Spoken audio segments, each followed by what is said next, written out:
Okay, I'm Mike. I'm an addict. I'm Adam. I'm an addict. Me and Adam are going to have a little conversation about AA history, history of the book, things that we find interesting, and hope you will too.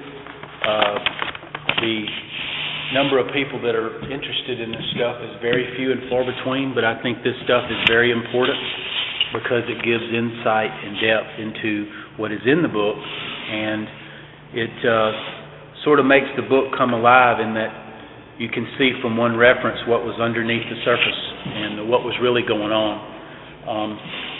For me to discuss any discussion about AA history, you have to have the history before the history, to me, which would have to entail several references that are already in Bill's story. One being, first of all, which would be the Washingtonians group. Now, they were the precursors to the Oxford group, which is the group that Bill was in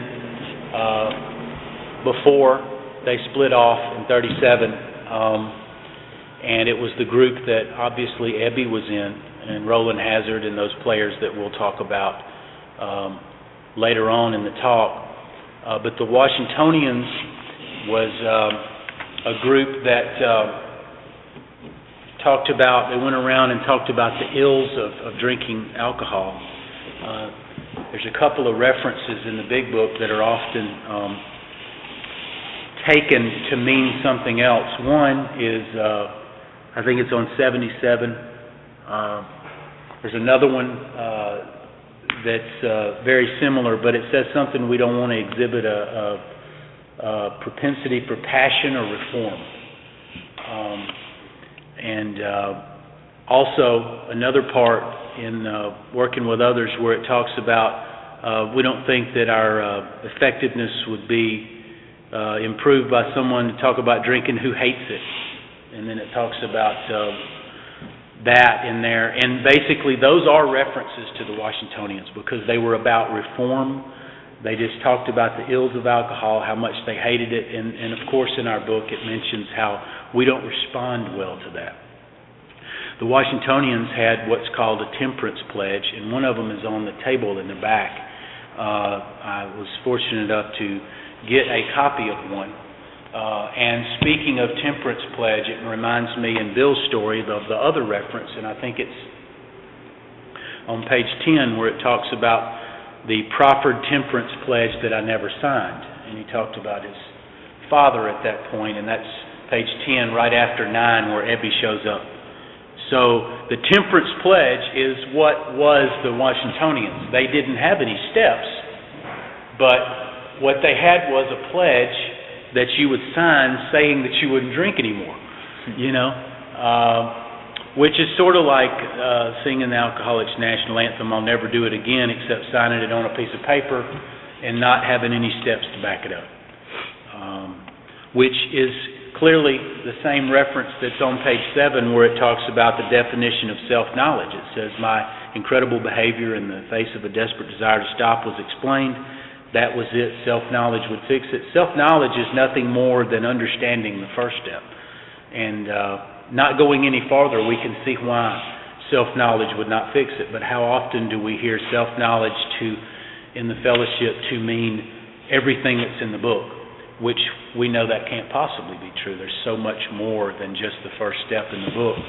And also, the idea goes around full circle with the Washingtonians. Hell, they didn't even have a first step. They didn't even understand what we understand now because they didn't have the benefit of Silkworth understanding the disease concept. He understood the problem but didn't understand the solution, and we're going to talk about that. And then they didn't have Dr. Young, who understood the solution but didn't understand the problem.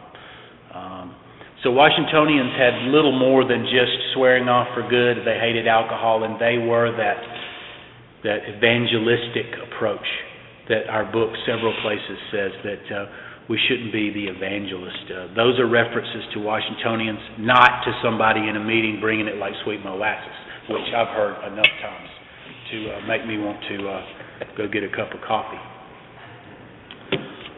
Something I was going to say too that with the Washingtonians was that it's important that I think with AA and with that history was that, thanks buddy, with AA and that history is that, we really learned a lot about what not to do from other groups, like the Washingtonians and like the Oxford group. We learned what worked and what didn't work, and one of the things that the Washingtonians would do that really kind of made for their downfall was that the Washingtonians would get themselves involved with political issues.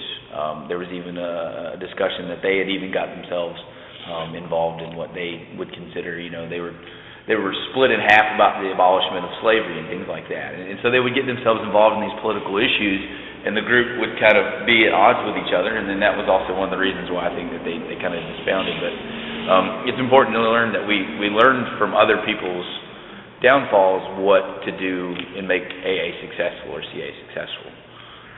But that's one of the things I was thinking about when you were talking about the Washingtonians.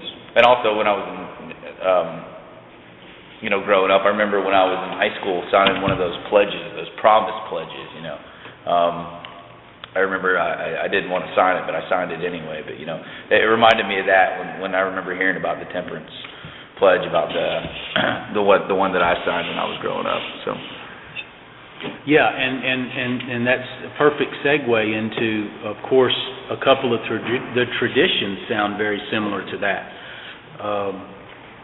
Influencing things, having an opinion on outside issues, clearly, not just from AA history, where that particular tradition where people began to come to the AA members, they wanted us to have an opinion on prohibition.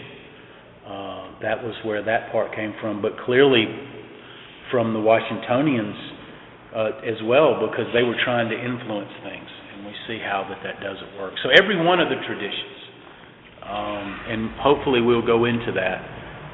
At least what I did before at the camp out one was I went into the real reason behind each one that goes above and beyond the 12 and 12. Again, I should have said in the beginning, all the material that we talk about comes from 3 or 4 separate books. AA Comes of Age, Dr. Bob and the Good Old Timers, Pass It On, and what's the one that you discovered? My name is Bill, by Susan Cheever. It goes through a lot of, it takes a lot of the stuff out of all those books that you just talked about, plus some of the recordings that he had done and talked about. Yeah, so this stuff isn't just off the net. I mean, we took the time to actually read these books and discover these things, and it was in the discovering that a lot of the excitement comes from. But anyway, we talked about the Washingtonians Temperance Pledge. Oxford Group was the group started by a guy named Frank Buckman. He had an outfit that was more Bible-based, more religious-based. They didn't have a book per se. They used to read a book, one of the books besides the Bible. It was The Common Sense of Drinking by a guy named Peabody. It was a red book, and interestingly enough, for whatever reason, it comes to my mind in Bill's story on 13, where he said, "My common sense has thus become uncommon." That is a reference of The Common Sense of Drinking by Peabody. We will get into that. I believe, obviously, there's no way I could have written this outline without having that, because that's one of the coolest funsies there are about something that Ebby said to Bill that's not in the book, that ties into 13, and you understand why he said, "My common sense had thus become uncommon." We'll get to that. Oxford Group had 4 tenets of absolutes: honesty and unselfishness, purity and love. It ties into, and it shows you how Bill changed absolutes to yardsticks. Remember, he mentions in the 12 and 12 that the first step's the only one that you can work 100%. The rest are spiritual yardsticks with which you gauge your progress. Isn't that on, my mind says 74 in the 12 and 12, but I think that's where it says it. But yardsticks instead of absolutes. But interestingly enough, in how it works, he talks about none of us has been able to maintain anything like perfect adherence. It doesn't say attain, and the way I like to talk about that is in reference to 85, clearly ties into 10, 11, and 12, because we may be able to have a day when we follow these principles, and we go through that list of questions. I think it's on 86 where it says, have I kept something to myself that needed to be shared? Have I harmed anyone? Do I need to do? You could go down that whole list and say, man, I've had a pretty good day. But the real thing is, and how it works, it says no one among us has been able to maintain anything like that. It doesn't say attain. Yep. And the real warning is, we may be able to have a perfect day, per se, but we can't maintain it. That's why we have to keep doing the steps. And how often I've seen people get the full set of year chips and have one of those days and say, wow, well, I must have reached this, I quit, and then they rest on their laurels. And that's why I talk about it in reference to 85, because that's where it talks about resting our laurels and it being a subtle foe. But absolute honesty, unselfishness, purity, and love were the absolutes of the Oxford group. They had 6 steps. Interestingly enough, we must know this, 6 steps. Their first step was called surrender, and we know that as the third step today. Their first step was surrender. Their second step was examine your sins. Third step was sharing and confessing. Fourth step was restitution. Fifth step was receiving guidance from God, and the sixth step they had was carry the message. Let's go back to surrender. They used to have to qualify folks before they ever brought them to the meeting, which is where we have, and if I'm duping up on something, we'll just have to worry about that when I get there, but that's where the word sponsor came from, right? It's not in the book, but the person who was the member of the Oxford group had to sponsor the person into the group, or they wouldn't even let you in. Vouching for their good behavior or their authenticity for their desire to be there. But they would have to come in and they would have to do their third step prayer in front of everybody at their first meeting. Now try that on for size. That'd be what an order. I can't go through with it. So there's some changes that have come about that, clearly you can see more people have been able to get sober, because if everybody thought they had to bust up in there and do their third step prayer in front of a room full of people, there'd be some people walking out the door as soon as they found that out. So although some changes I believe have watered down, like one of our traditions we talked about before, and you want to talk about that change, about the honest? Yeah, I mean, it's, with the third tradition, it's talking about the only requirement for membership is the desire to stop drinking. And originally, in the original first forward, it says the only requirement for membership is an honest desire to stop drinking. So they definitely took some words out that changed, that kind of changed the meaning and the tone of kind of what the program was going about. There's quite a few different steps. I believe I think it's the ninth step where it talks about, we make amends, but, previously it said make complete amends. So little word changes like that can kind of change the whole tone of how all of this stuff sounds. I mean, it can definitely make it look different on paper. Yeah, and, the reason they changed some of those steps, and like I said, we're having a conversation, and I just learned to trust where my mind takes me with this kind of stuff, because I'll always go back to where we're going. But when we talk about changes, the reason they changed those steps in a lot of parts of the earlier parts of the book is because this non-alcoholic psychiatrist, his name's Tibu, he said, you're going to sell more books if you make some of these changes. You're a little too forceful. So he made him change the word directions to suggestions. I think the 7th step said humbly on your knees. 9th said complete amends. Let's see, what was the 12th step said, having had a spiritual experience as the result of this course of action, we tried to carry this message to others, especially alcoholics, and to practice these principles in all our affairs. That was changed, of course, we know, to spiritual awakening. So some of the changes, this is a biggie. And we're talking about the third step, so I'll get to segue back to what we just talked about the surrender being the first step, was one of the biggest changes, and I think made the most impact as far as changing what he meant, was our third step where it says, made a decision to turn our rule in our life over to the care and direction of God as we understood Him. And we will get into where the "as we understood Him" came from, because there's a complete story in some of the players that created that little piece of the step of 3 and 9 and what brought that about. But care and direction, that comes from a reference of "thy rod and thy staff will comfort thee" from the Bible. We know this is a fact, it's written. One is where he had a staff and he'd smack you one time, but one was he had the hook on it and he'd pull you back into the fold. So it was protection and direction. And if we take the word direction out, all we got is care. And if we just turn it over to the care, it's got this sound like we're just going to turn it over and let Big G do it all. We have no responsibility. But the word direction meant we're supposed to do our part. You can just hear it when you read it. But now that it's not there and you don't know that it was supposed to be there, it loses its punch.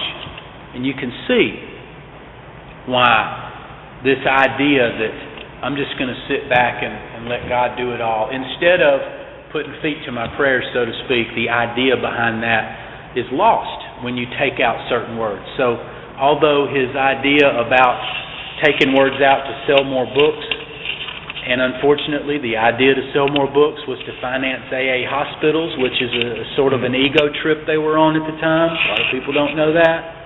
Very true. They wanted to have AA hospitals.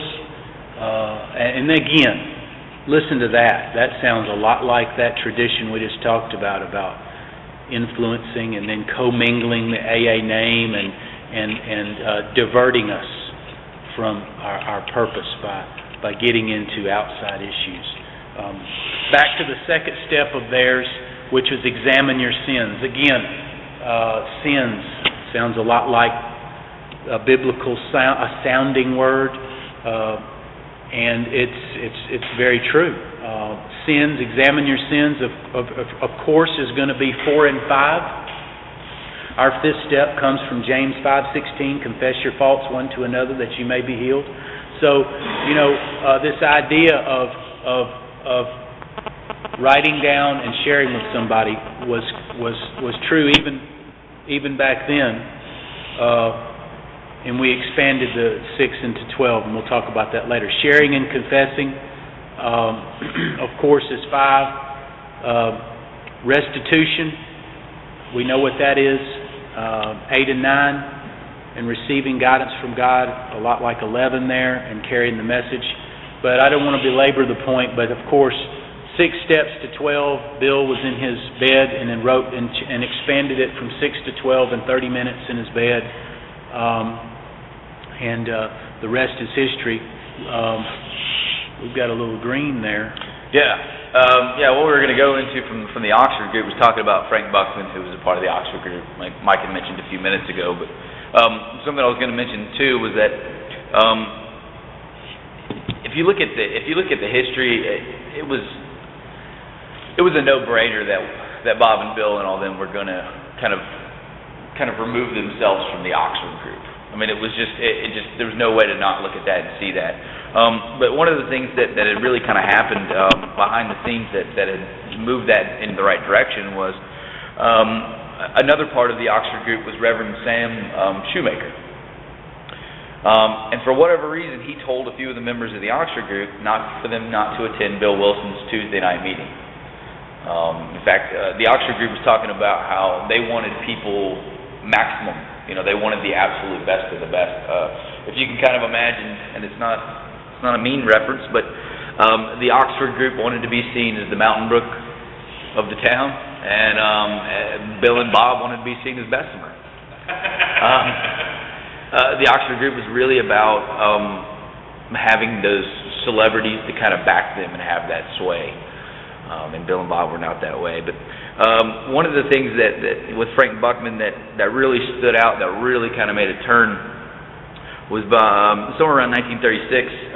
Buckman had gone over to Germany to do some recruiting and things like that, and he had dinner and with members of Germany Party and the Third Reich. And the problem with it is that and that got him in trouble was that he publicly thanked God for the existence of Adolf Hitler. You can imagine how that went over here in the United States. Not too well. He said that Buckman said he thought that Hitler would make a great key person for the Oxford group, kind of a cornerstone of the Oxford group.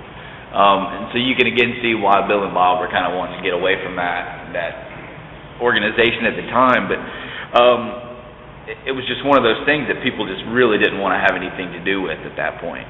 It was something that I just think that, sometimes people can make a comment and it can change the landscape of everything, and that comment of, him thanking God for Adolf Hitler, right after World War I, it was a big turn for how everything was going. Yeah. We did split off from the Oxford group in 37, and it was because of, and that's where we get the third tradition. Oxford group was basically a group of traveling nomads that would sober up rich people's children,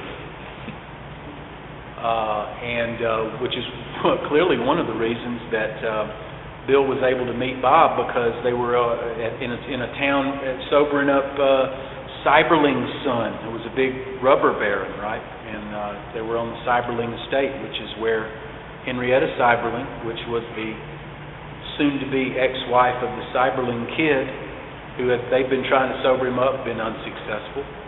And she was still on the estate packing up her stuff when Bob had called, and we'll get to Norman Shepherd and the 9 names, and only one was left, and he called her, and she said, "Oh, I know a friend who was Dr. Bob's wife." The rest is history, and the more you know about what's underneath the surface, the reason it gets exciting is because you begin to see that if any one of these events did not happen, none of us would be here. And how intricate and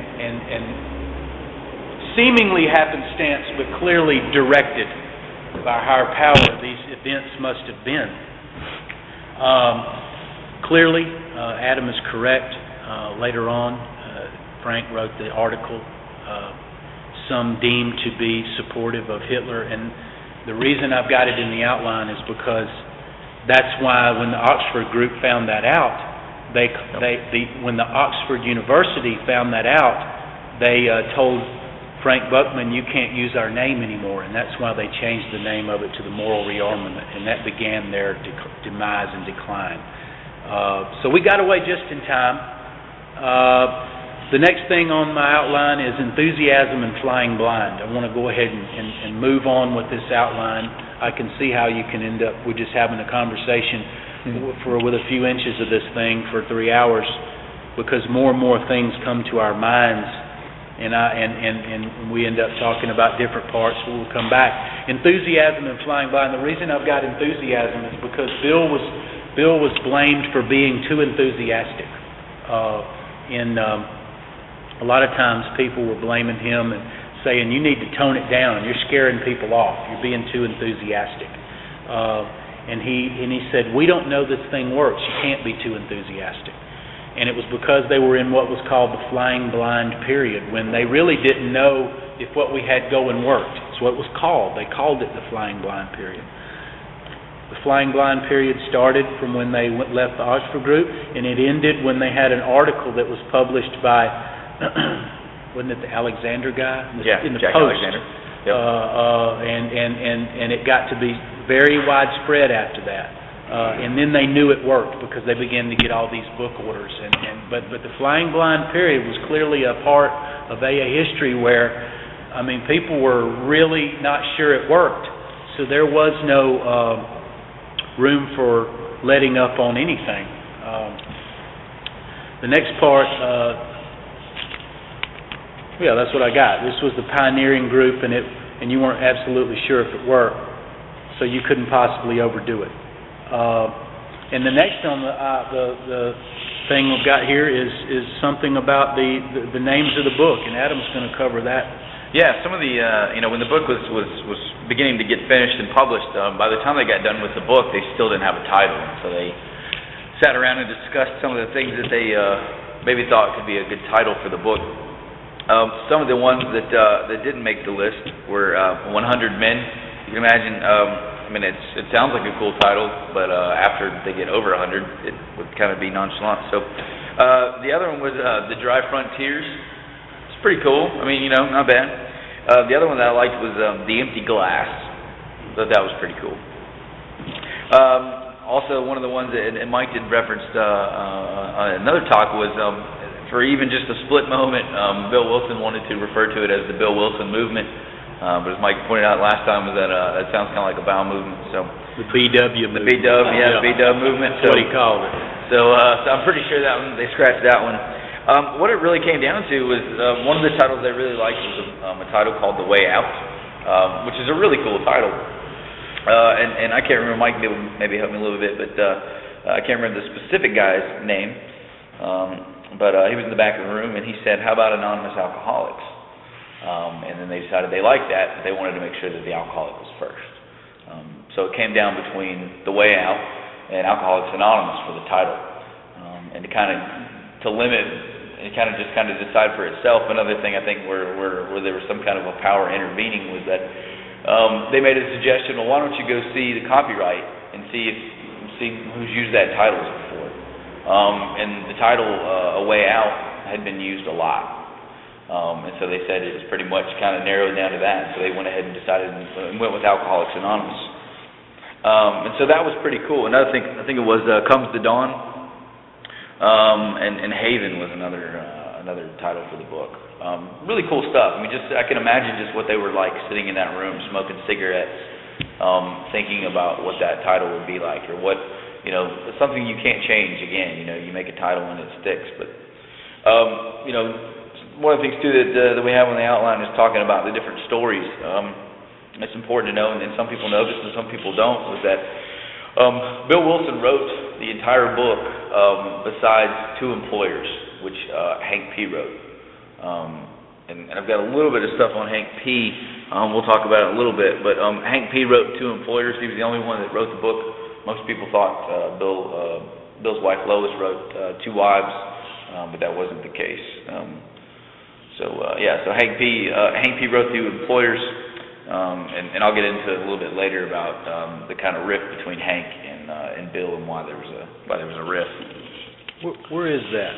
Which one? On our little thing, our little Hank. Because I was just going to talk about it. It seemed like a perfect place for it. Yeah, so we got Hank. What were we going to talk about as we understood him in the battle between God and no God in the book? Isn't that where we talk about it? Yeah. Ah, there it is. Yeah, so we're down there, yeah. Okay, we're almost there. So, we wanted to say Jimmy B. is Whiskey and Milkman. His story is a vicious cycle. Mm-hmm. Henry P., Hank Parkhurst, who we just talked about, his story was The Salesman. Of course, we know when we look at employers, he said he was a Standard Oil exec. The reason Hank P. had such an impact is because he had the business sense and he allowed them to help them to sell shares of Works Publishing, which allowed them to get a little bit of money to try to get this thing going. Indebted to Hank, he got to write a chapter of the book. There was the issue about Bill's wife being upset because she didn't write the chapter of the wives, but she didn't. And the next one I've got is I got Fitz Mayo here. Fitz Mayo is another player. He's the preacher's son at the end of Agnostics, and I'm fixing to talk about why he's a player. Where was that? Where we just talked about there it is. Yeah, I might as well talk about it now, and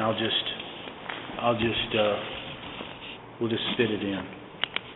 I've already talked about Hank P. and Fitz Mayo, and we already talked about some of the changes in the steps, and I promised I would talk about where As We Understood Him came from. And since we're talking about all of these players, we might as well go ahead and go into that major change. You had Jimmy B., which is Whiskey and Milkman. You had Hank P., both card-carrying atheists. Jimmy B. is in the 12 and 12. He's called, if I'm not mistaken, they mentioned him as a man named Edward in the 12 and 12. He used to come in and rail against God in the meetings, but they're talking about Jimmy B. And he made quite a nuisance of himself. He would come in meetings and just come unhinged when they would talk about God in a meeting. So there was this big battle between Hank P. and Jimmy. Again, Jimmy is Whiskey and Milkman, around page 35. And Hank P. didn't want any God anywhere near the steps of the book. And you had Fitz Mayo, which is the preacher's son, and Bill wanted God all throughout the book. And there was a big battle that was going on. And the end result, of course, was that they got tired of fighting about it, and they decided to strike a compromise. And the compromise was in the third step and in the it's the ninth step, right? Yep. I think so, No, yeah. as we understood it. No. 11. Yeah, 11. Getting a little tied up here. And I should know, so there should be some serious laughter that I couldn't get that right. But anyway. It's recorded on it. Yeah, it's on You can't take recording that. that Mike has made a mistake with. Sorry. But anyway, as we understood him was the compromise. And really, I could see how that could have helped a lot of people, because maybe too much God would have scared a lot of folks off. But that was the compromise that was struck. That's why we have as we understood him in those steps, because of those two atheist guys. So now you know their significance in the book and why they were there in the book and given a place in history, because they played a part in the creation of the steps. So see, all of a sudden, just from this little story, you can see how these people begin to come together in the book. And now that you know who they are, and where was their place in this deal, and what was their influence and their contribution to this deal, even if it was seemingly a negative contribution, like Jimmy B. and Hank P. doing the battle and didn't want God anywhere near it, it was a contribution nevertheless. And that's when you can start to see how studying this history can open up the book, because underneath the surface you would never know who Jimmy B. was. And let's go a little deeper. Doesn't Jimmy B. in his story he said he made a beginning, but he failed to enlarge his spiritual life. Now let's take a look at that. Now that we know what we know about Jimmy B., let's take a look at that. Now that we know that Jimmy B. was a card-carrying atheist, is it no wonder that he failed to enlarge his spiritual life? Because he didn't have one, did he? But here, what is the subtle lesson and the subtle beacon of light of hope that comes from that? If Jimmy B. can somehow attain some sort of spirituality that can help get him sober, how much easier is it for the rest of us?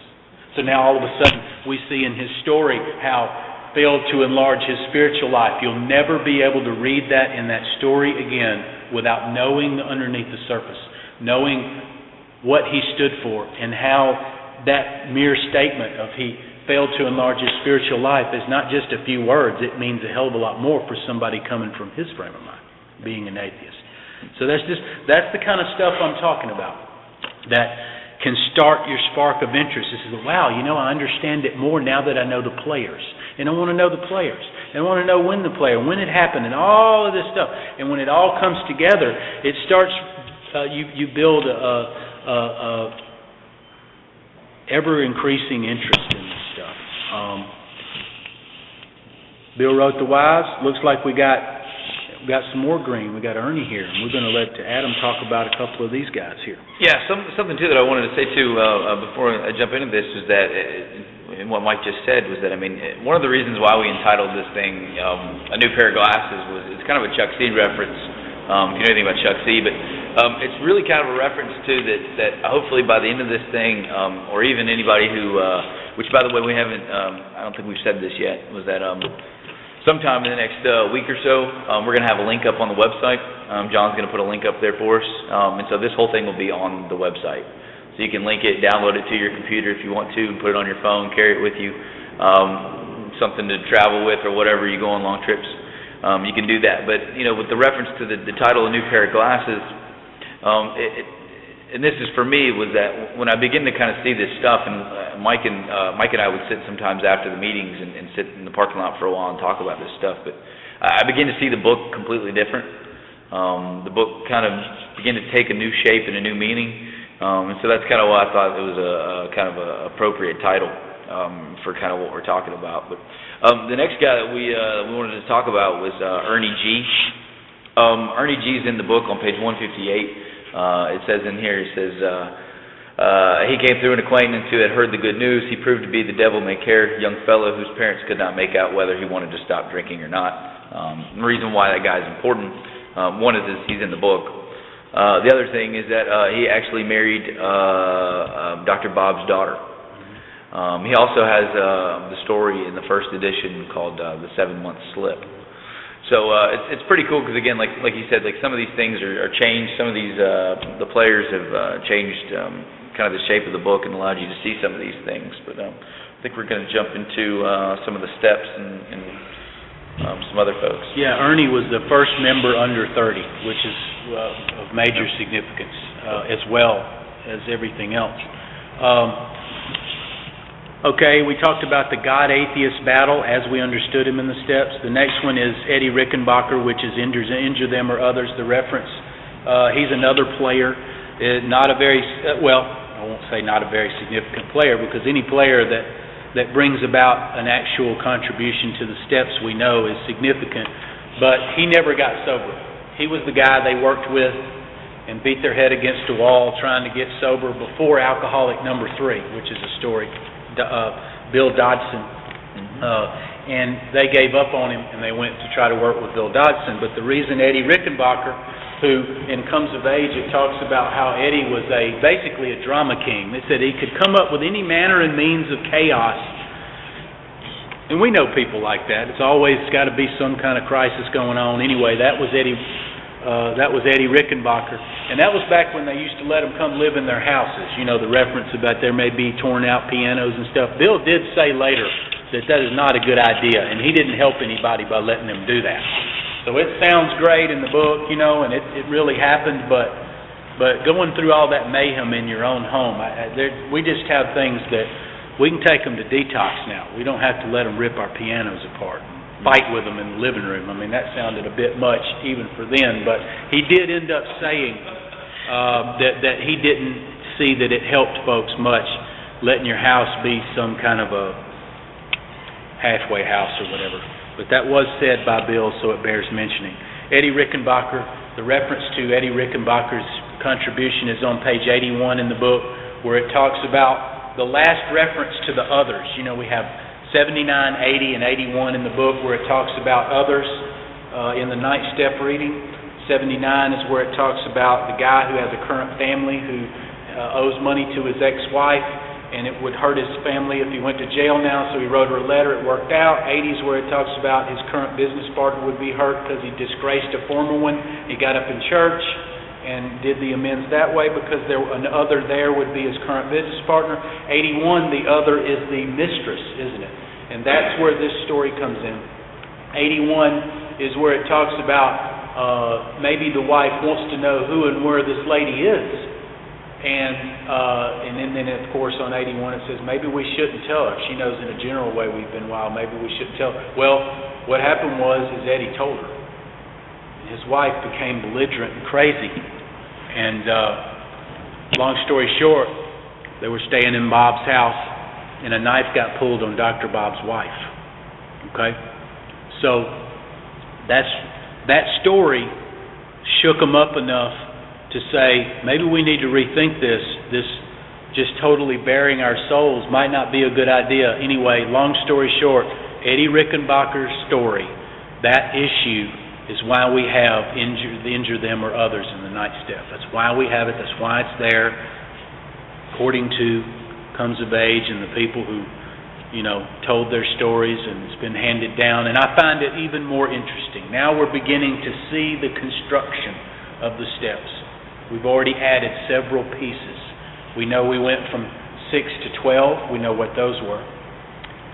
We know why we got a 1 and 2 before 3, because it seemed only reasonable that you wouldn't expect somebody to do the third step prayer in front of a group of people. We see the additions to the steps and the stories behind those. We're starting to see the construction of the steps as we know it from from there once was a skeleton. And I find it interesting, now that you'll never be able to see, injure them or others, again the same, without knowing that there's a story behind it. And that's the kind of interest that we're talking about. And again, not everybody's interested in this stuff, but I'm interested in it. Oh, yeah. And me and Adam are here having a conversation, and we're glad that you're here listening as well. Bill W. was quoted as saying, "We're a society of recovered alcoholics in action." I could go into this idea about recovered and recovering, but I will say this. The main purpose of the book is to show us how we recovered, although on 45, the main object within that purpose is to find a higher power. The main purpose is to show how we recovered. The word recovered is used 13 times, and the word recovering is used once in the first 164. The word power is used 63 times. The word powerless is used once in the first step. So the idea about being recovered and going from powerless to having power, and this being about power, is justified. Although in the fellowship today, it's a point of contention, and it's a sad state of affairs. It really is. So I got. Yeah, next we're going into screen there. Hank P. And again, Hank P. And I was wanting to talk about this. We kind of briefly discussed it earlier with Hank P. writing to employers. But Hank was kind of a part of us getting this thing started. If I'm not, and I've got it here in front of me, the specific amount. But anyway, we were trying to shop the book around.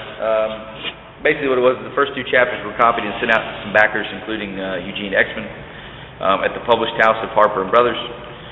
They offered Bill about a $1,500 advance. And it was kind of at that point that we decided to go ahead and try to publish the book ourselves. And so Hank P. Played a real big part in that by getting 600 shares at $25 into Works Publishing. But something too with Hank and Bill, and I think it's important to talk about this because it does tie in with the book a little bit, was that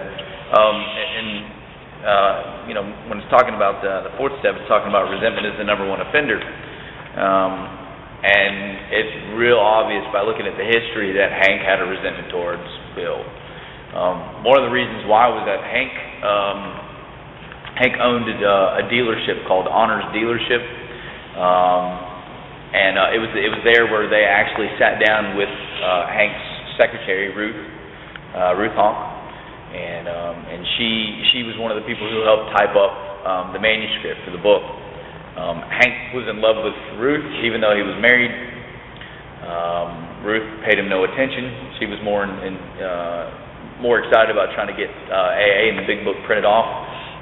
Hank basically kind of had this resentment at Bill and thought Bill was trying to block him, you know. The old blocking. We don't like blocking these days. CB. The old CV, right? We won't go into that. And, it was. So anyway, there was this big resentment with them, and Hank, began to start kind of rumors about it. One of the ones that I found the most interesting one was that Hank was spreading rumors, and this is kind of after everything's been going for a minute, but Hank spreaded rumors that Bill had pocketed $64,000 of AA money. He was just, it was like the what is that? The duck show. You guys remember the duck show? The kids, the dude used to dive into the change and stuff like that. I think that's what he thought he was doing. Bill wasn't getting rich off of Bill and Bob weren't getting rich off of this. So what they did was the Cleveland group, who was a part of that, Clarence, who Mike had mentioned earlier about sponsorship. They invited him down, and Bill and Bob were smart. When they came down there, they went down there with an accountant and a certified audit. Basically, it cleared their name, and it showed them what was that they didn't do anything wrong, and the Cleveland group made amends to them. But it's just a little cool side information because again, it just shows you kind of how that whole resentment thing started, and then the next thing you know, it blew out of proportion, and then this thing could have been taken off the ground. But it was pretty cool how it all worked out, and that Hank P was for sure a big part in us playing and getting this thing going. Well, I was just going to say that. Very good. Very good. See, that's good. That's exactly what I was fixing to say. Jimmy B got sober, but Hank P didn't. And the reason why it's important to mention, Hank P did get drunk, and he had a number of shares of Work Publishing, and Bill and Bob went to get his remaining shares for the price of a sandwich and I think $25 or something. He was drunk, and they got the shares back from him. But even though he got drunk, he played that part in the beginning. Very important. And we talked about Cleveland. With Cleveland Plain Dealer, they got many book orders, but we mentioned Cleveland, and we mentioned was it Clarence? Yeah, Clarence. Okay, Cleveland had a 93% success rate. That's one of the things that jumped out of the book to me. Now, yeah, maybe they did were selective about who they allowed in the group. I'll give them that, because think about it. If somebody's out there working with somebody, and they've already done the equivalent of our 1 and 2, and they bring them to their first meeting, they've already vetted whether or not they mean business. And isn't it in 142 where it talks about the alcoholic should be thoroughly probed on certain points? Does he think he's get away with it? Does he think he's fooling you? Is he willing to go to any lengths? And even in working with others, it said if you're satisfied that he's an alcoholic. So this idea about vetting and being satisfied and checking the authenticity, which is an actual term of art that they used to use. They would check the authenticity of your third step, and they would actually judge whether or not they thought you were legit. Now that sounds pretty harsh, but I have a way of sniffing out bullshit. I can tell you that. Real quick. Know it. Seen it. Don't let me read your future around here. But I can see how that could be beneficial. But even if they did qualify folks, the reason their success rate is so high, if they had already sniffed it out and brought the guys that were serious to the meeting, naturally the ones that they had already vetted would stay sober. So, although I think 100% of the people that come to the program that really try, even like what is the reference? The thing Bill would change, no one among us has been able... No. What's the one where it talks about... what's the thing in How It Works where it talks about this simple program? Anyway, he changed... Rarely have we seen... Never have we seen a person fail who has thoroughly... Thank you, for all followed our path. Yes. Although I think 100% who really try, I think those success rates are really high partly because there was a lot of vetting and they didn't bring you into the meeting until they were sure. Now, you don't have to do the third step your first meeting. You don't have to be sponsored in, so anybody can come in. So now we've got knickknacks and paddywhacks and people doing anything but playing tennis, right? And we talked about that in our meetings. Are you here to play tennis, or are you there to sit in the middle of the court and juggle? 1, 2, 3, you're out. Yeah, we don't want to play baseball with this thing. 1, 2, 3, and you're out. So anyway, Cleveland Plain Dealer, 93% say book designed to be a sponsor is what I have next. The book was designed to be a sponsor. They didn't have but 2 meetings in the whole country when they sent out all these books via the Cleveland Plain Dealer. They got some book orders from that, and of course I said the Flying Blind period in with Jack Alexander's article. But the book was written so one alcoholic with nobody else in the town but him could read that book and work the steps. And no wonder on 74 and 75 where it talks about if you can't find somebody, you could find your local priest to do your 5th step. Of course, because there was no meetings, and they knew that, and they said that in the book. The reason it may sound odd to us today, but then all they had was a book, and they had to find somebody. So you would have to find your priest, wouldn't you? So... Something too, you just mentioned about Jack Alexander. I was going to say about the actual title of the article I thought was interesting. It was released March 1st of 1941, and the title that was ahead of everything, it said Alcoholics Anonymous, freed slaves of drink, now they free others. And that really caught the attention of a lot of people, and people began to get really interested with the article. Because Jack Alexander actually wasn't really interested in AA or going down to do an article about AA or Bill Wilson.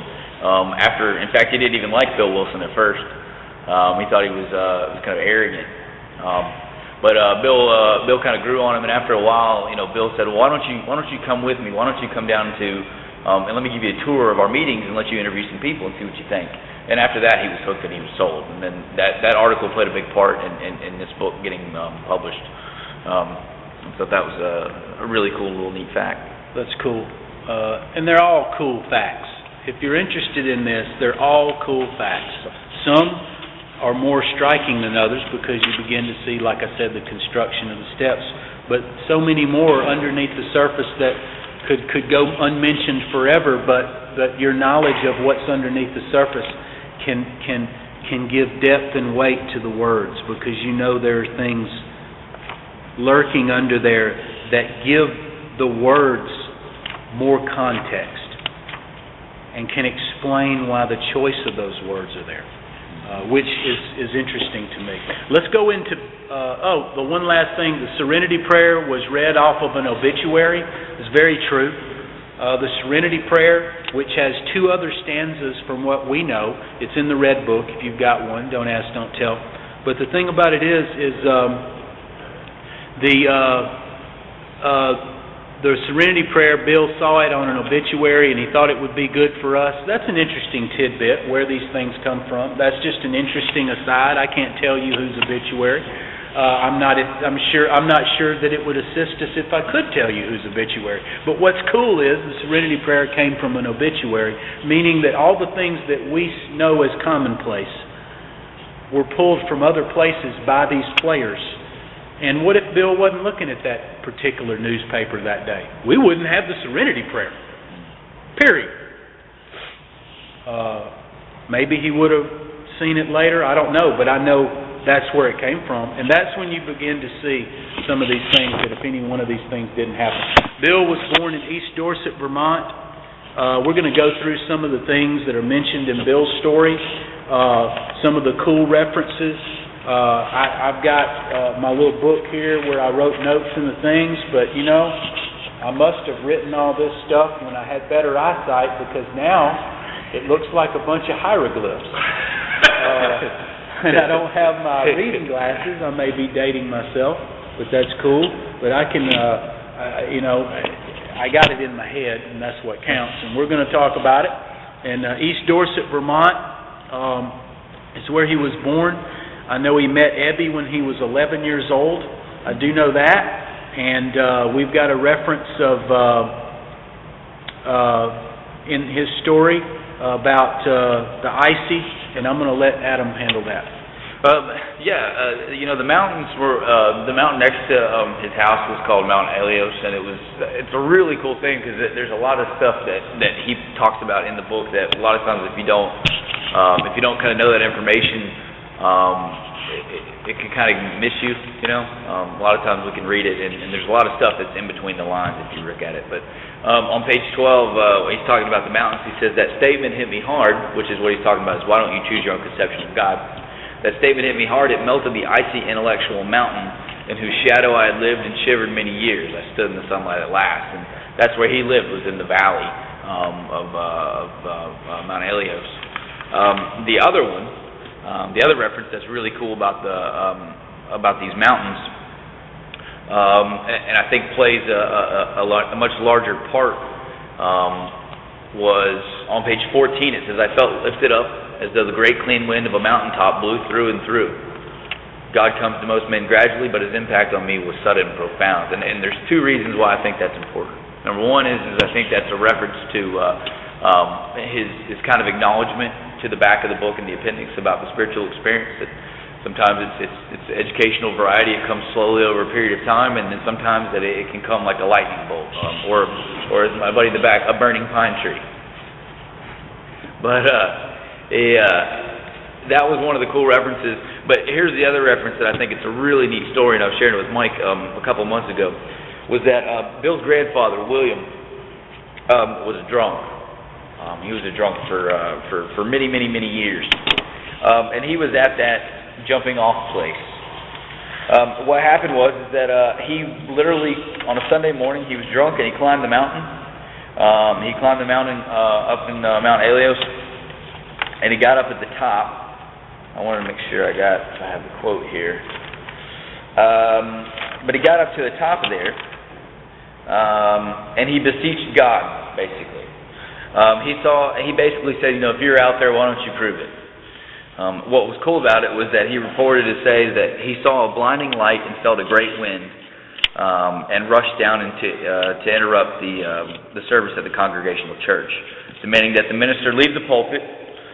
He described his experience to the church and his family and friends in the 8 years that he lived after that experience. He didn't drink again. So here he is, his grandfather's on top of the mountain saying, if you're a God, prove it. And then he references on 14 about how the wind blew through him, and that,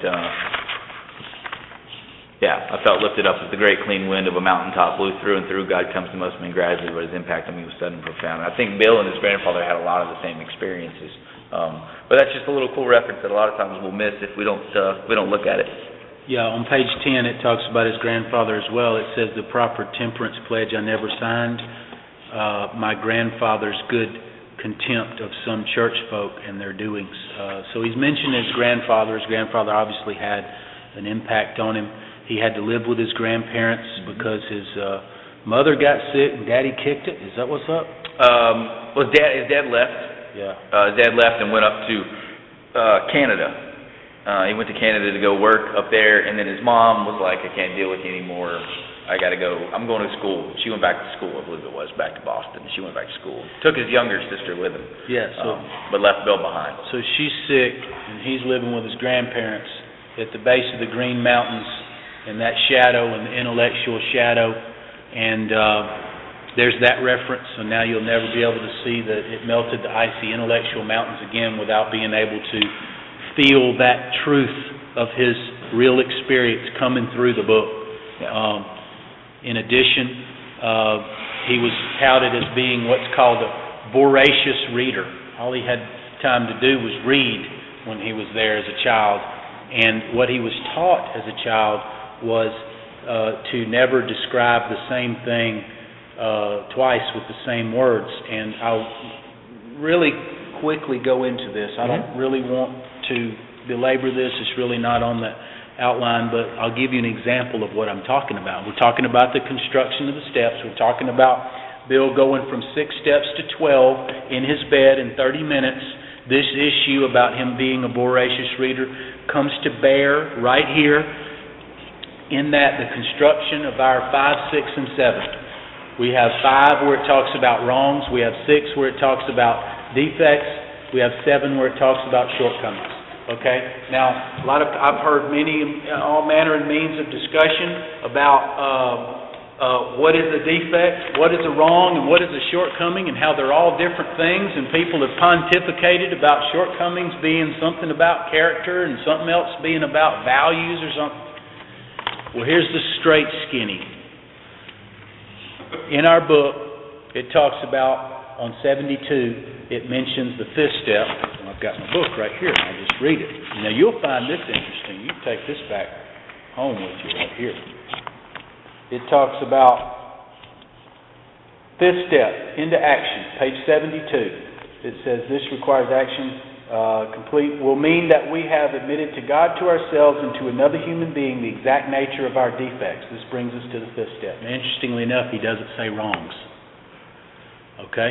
So that means that he said wrongs in the step, but the defects was the word he was trying to keep from using over and over. He used it in 6. Now let's take a look at 7. Now we're on page 76, aren't we? And it talks about 76, right at step 7. I pray that you now remove from me every single defect of character which stands in the way of my usefulness to you and my fellows. So here in our book, in the instructions, he uses the word defects again. And in the steps, the actual steps, because he was sitting there in his bed with 6 steps, and he expounded them to 12 on a piece of paper in 30 minutes, and the reason that he used wrongs, defects, and shortcomings, different words for the exact same things, is because what he was taught as a child, as a voracious reader, not to use the same word to describe the same thing. He had to come up with 2 different words. So how does that affect us? Well, it affects us is because is because now we know that shortcomings, defects, and wrongs are the same thing, not different things. And what are those things? Those things are mentioned on 67, fear, selfish, self-seeking, and dishonesty. Now that may sound like an inconsequential point. That may sound like, oh, Mike's being nitpicky again. Well, you can keep coming back with that, because I think it's important to know what these things are, what they're not, and to understand why he used the words he used sheds light on the construction of the book and what I'm really supposed to be looking at. I find it very interesting now that we understand that defects, shortcomings, and wrongs are the same thing, and I use the book to prove it, not my opinion. And history proves it too. Boomerang, and let's talk about Boomerang. I'll go ahead and talk about Boomerang. Boomerang is on page 2, and it talks about out of this alloy and drink of speculation and drink, I was to form the boomerang that would turn in its flight and all but cut me to ribbons. Now, what is this boomerang business? Now, I know that I use the boomerang reference in meetings to say, well, these boomerangs that I threw when I was out there, and I come in the program and I start getting hit in the head with all these boomerangs. That's that court date I never went to. That's that ticket I never paid. And how if we begin to persevere in the program and weed out those boomerangs and not throw any new ones, our life begins to be able to achieve some balance. But that's a little cutesy to use the boomerang reference in real life, but what is the boomerang reference and why is it there? Interestingly enough, Bill, while he was living at the base of the mountains, was in, from what I understand, the Guinness Book of World Records. He was the first non-Aborigine to whittle an actual working boomerang. And he tried over and over. He was like an obsessive compulsive. I mean, he had to do it. Anything he tried to do, he tried to be a number one man. That was what he was quoted as being one time when he was in school. He wanted to be on the baseball team, and he wanted to pitch and try hard. And he got hit in the head, and he quit the team. And he went off and he practiced. He said, I'm going to practice till I'm the pitcher. And he practiced and practiced, and he came back, and he was the pitcher of the team. But because he's willing to stick to something and try it. Anyway, he wanted to whittle this boomerang because somebody gave him a book. I can't remember how, but he wanted to whittle it. But he ended up whittling the last one out of his headboard of his bed. And that was the one that worked. And that's why the reference on page 2 about the boomerang. And now, it's just little things like that. Yeah. Bill had some important things in his life that shaped the reason that he made choices later on. Mm-hmm. And this one that Adam's going to talk about is one of the big ones. Yeah, and before I get into Bertha Bamford, which was his first love, is that something that was talked about. He was quoted later in life when it was talking about how when his dad left and went to Canada, and that his mom left him with his grandparents to go to school. He said it was an agonizing experience for one who apparently had the emotional sensitivity that I did. However, I hid the wound and never talked about it with anybody. And the reason why that's important is because, and again, I can speak to my own experiences that, I can remember having stuff go on, and I would do anything I could to take my mind off of what I was not wanting to think about. And so it was really important that to see that, and then what Mike talked about, shaping things, is that Bill would do anything he could to kind of take his mind off of all this stuff, and one of the things was the boomerang. The other cool little thing that he did was that his grandfather got him the first the materials, and he built one of the first radios in Vermont. And then he also taught himself Morse code so he could talk to other people in Vermont and some of the other states. So I mean, like he was really brilliant when it came to this stuff. But one of the things that really kind of shaped him as a person with the whole God issue thing. One was the temperance pledge that he was asked to sign and he refused to sign it. But the other thing was Bertha. Bertha Bamford was his girlfriend. He was in love with this girl. They were together for a while, and then Bertha had left for the weekend to go up to Flowers Hospital to have a small tumor removed. And that's what, it was supposed to be non-invasive, nothing. It wasn't going to be that big of a deal. basically what happened was is that that Tuesday he's in school and he goes into the main area of the school and she's not there. And he's looking all around, looking for Bertha, looking for his girlfriend, looking for his first love, and basically the dean or principal of the school stands at the pulpit and pulls a letter out of his pocket, and it's a note that she had died. She had died of internal bleeding and a hemorrhage, and it took a toll on Bill. It took a toll on everything. I mean, his grandfather tried to get him to do everything, and in fact, I think it was his grandfather who even kind of made the claim, that no American has ever built this boomerang, and that kind of little things like that would get him going, and he would start. And so that really kind of shaped the way it was for Bill with Bertha. Yeah, his first love went through a big depression after that. And one of the reasons that he made a very integral decision later about what type of military service he would do, his family had always been in infantry, and that was back when you're sort of like your duty was to go into the armed forces. But he met Lois at Norwich Military University, and he didn't think he would meet somebody else.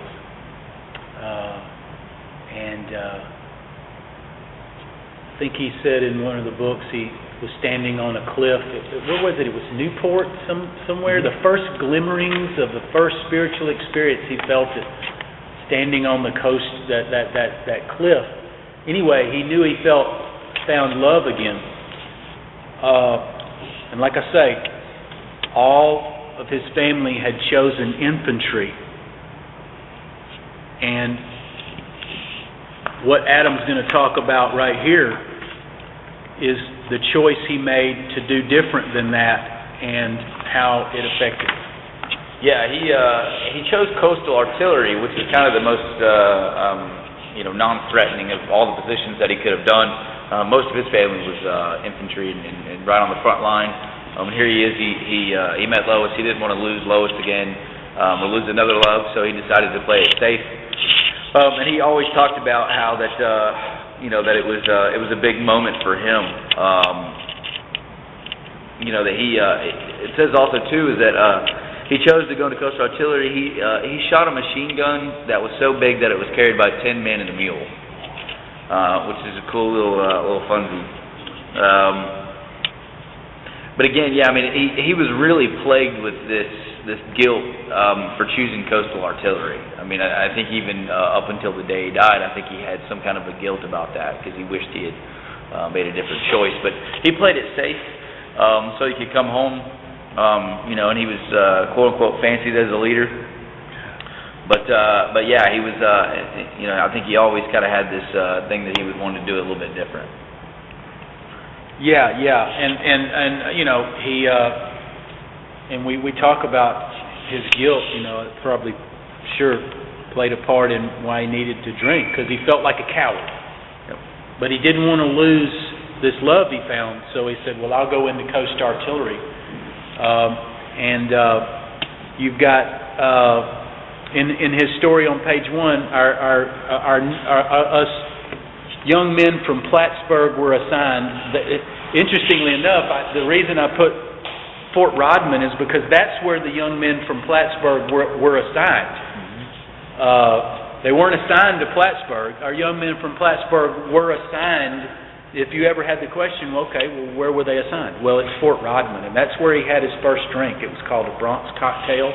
I have no idea what's in it. I don't care. I just know that that's what it is. Just as a little whatevers. Oh, wow. I shouldn't have said that, because that was green. You're good. You've got some issues about his drink. You knew some drinks there. What was that other one? Yeah, so I mean, one of the first drinks that he ever drank was, where it was that he went over to a dinner party that was hosted by the Grinnell sisters, and it was there where he had a Bronx cocktail. It was made of gin, dry and sweet vermouth, and orange juice. one of the things that he was quoted on saying when he was thinking about this later, I guess, was that he said, "I've been told how many times of my ancestors went down with it," talking about drinking. And then he said that the moment that he had the drink, he says, "That strange barrier that had existed between me and all men and women, even the closest, seemed to go down. I was a part of things at last. Oh, the magic of the first 3 or 4 drinks." And that's what he's talking about, that magic, that rare magic that he refers to. The other thing where he talks about, and just kind of just interesting fact about it, is on page 5, he says, "Then I got a promising business opportunity. Stocks were at the low point of 1932, and I'd also had formed a group to buy. I was to share generously in the profits. Then I went on a prodigious bender, and that chance vanished." The interesting thing about that was the actual drink name, because again, I mean, it seemed like every time the bartender would say something or a dealer would say something, it'd always be something with a really cool, snazzy name that would pique my interest. Same with Bill, and the drink that got him on that bender.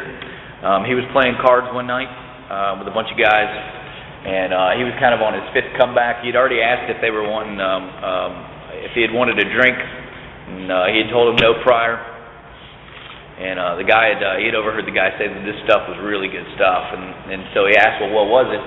And the guy said, "It's called Jersey Lightning," which sounds interesting enough. I mean, sure, if I was drinking, I would probably want to know what it was and what it tasted like.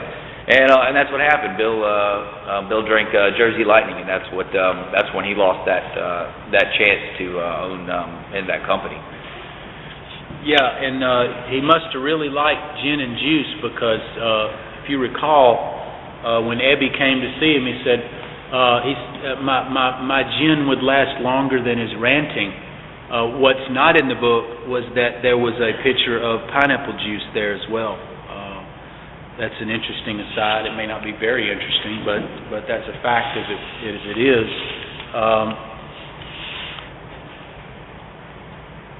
One of the most interesting stories right here, I've got Lancashire Ship and Winchester Cathedral. Now this is some of the stuff that really starts giving you some insight into the book and what people's motivations were and why it was mentioned several times in his story. We've already talked about Coast Artillery. Bill was going to go over there to practice Coast Artillery. This was during the war, but they had to train first. So they were on this ship called the Lancashire, and they were all going over there. And he said, "We sailed for over there." Okay, well, where's over there? Okay, well, they're going over there to where they were fighting it. And they're going over there in this ship called Lancashire. And they ran into a mine in the ocean that blew a hole in the ship. And they all thought they were going to sink in these icy waters. It was a pretty scary deal, evidently. They landed and they went into Winchester Cathedral. And that's where I want to talk about, because he talks about much moved, he went into the cathedral. Well, we know why he was much moved now, wasn't it? Because he just escaped death. Well, so you don't know that unless you just heard me tell you, unless you've read the books I'm talking about. Now we already began to see, but another instance of how we can see the motivations of what he meant, much moved. And we could get the gravity of, wow, he really was moved. Dude thought he was going to be at the bottom of the ocean. Now he's much moved, and he goes into the cathedral, right? And he again mentions that again later on in the book, where it talks about how his experience in the cathedral burst upon him. How he, at one moment, he wanted and needed God, but how these things were blotted out by worldly clamors. And I think the message there is how I can reference it to my life, how I was just going to use God as a pinch hitter, and how I escaped this one, I'll be a good boy, and then how I always went back on it. And that's how I can start to see, even though my name's not Bill, I wasn't born in the World War, I'm not a night school lawyer. Well, I am now, actually, a night school lawyer. I went to law school in recovery, but The similarity is I'm the same as Bill, even though I didn't know the dude, because I've sworn off for good and I've thought I had an experience like that, only to have it blotted out by worldly clamors. So the Lancashire ship, he goes out back and he sees the Thomas Thetcher, the tombstone. I think we have a copy of that picture of that tombstone. If not, email me, I'll give you a copy. It's a very interesting story, and Armistice Day was signed, and the war was over, and the war was over.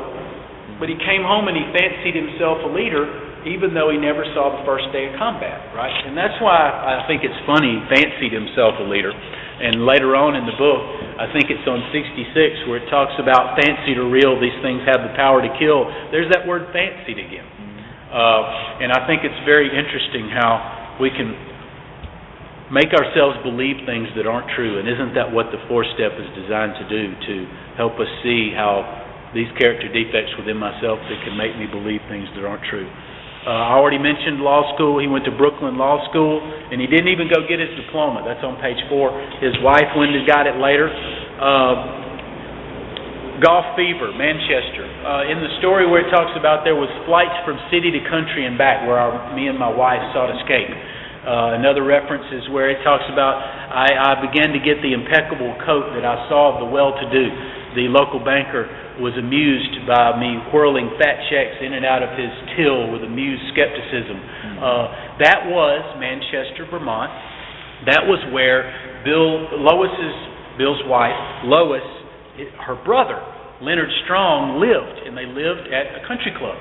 And that's when they would seek city to country. They would go escape live on his house, and because when Bill's drinking would get too bad, and he'd get to go eat and drink and eat sandwiches on Leonard Strong's ticket at the country club. And now I don't know if it's in here, but this is where he was on the bus and he met the Alex the Finn, and they were going to be. Yes, it's on the next page, I believe. Is it green? Because I don't want to cover it. No. I think you're good. Well, in one of the stories is he was drunk and he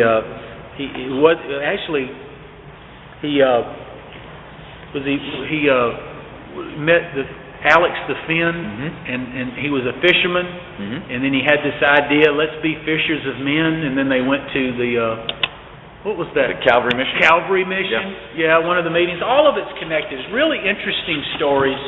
But one of the times Bill tried to quit for good, he went to the country club and he was bragging at himself about a guy that he met there, and they were going to have some sandwiches. He told him his whole story about he was a drunk and he did this and did that, and it was on Armistice Day, and the guy came to me and says, "Hey, the first one's free." And he took the drink and he drank it, and the guy said, "You must be crazy. Are you crazy with the story you just told me?"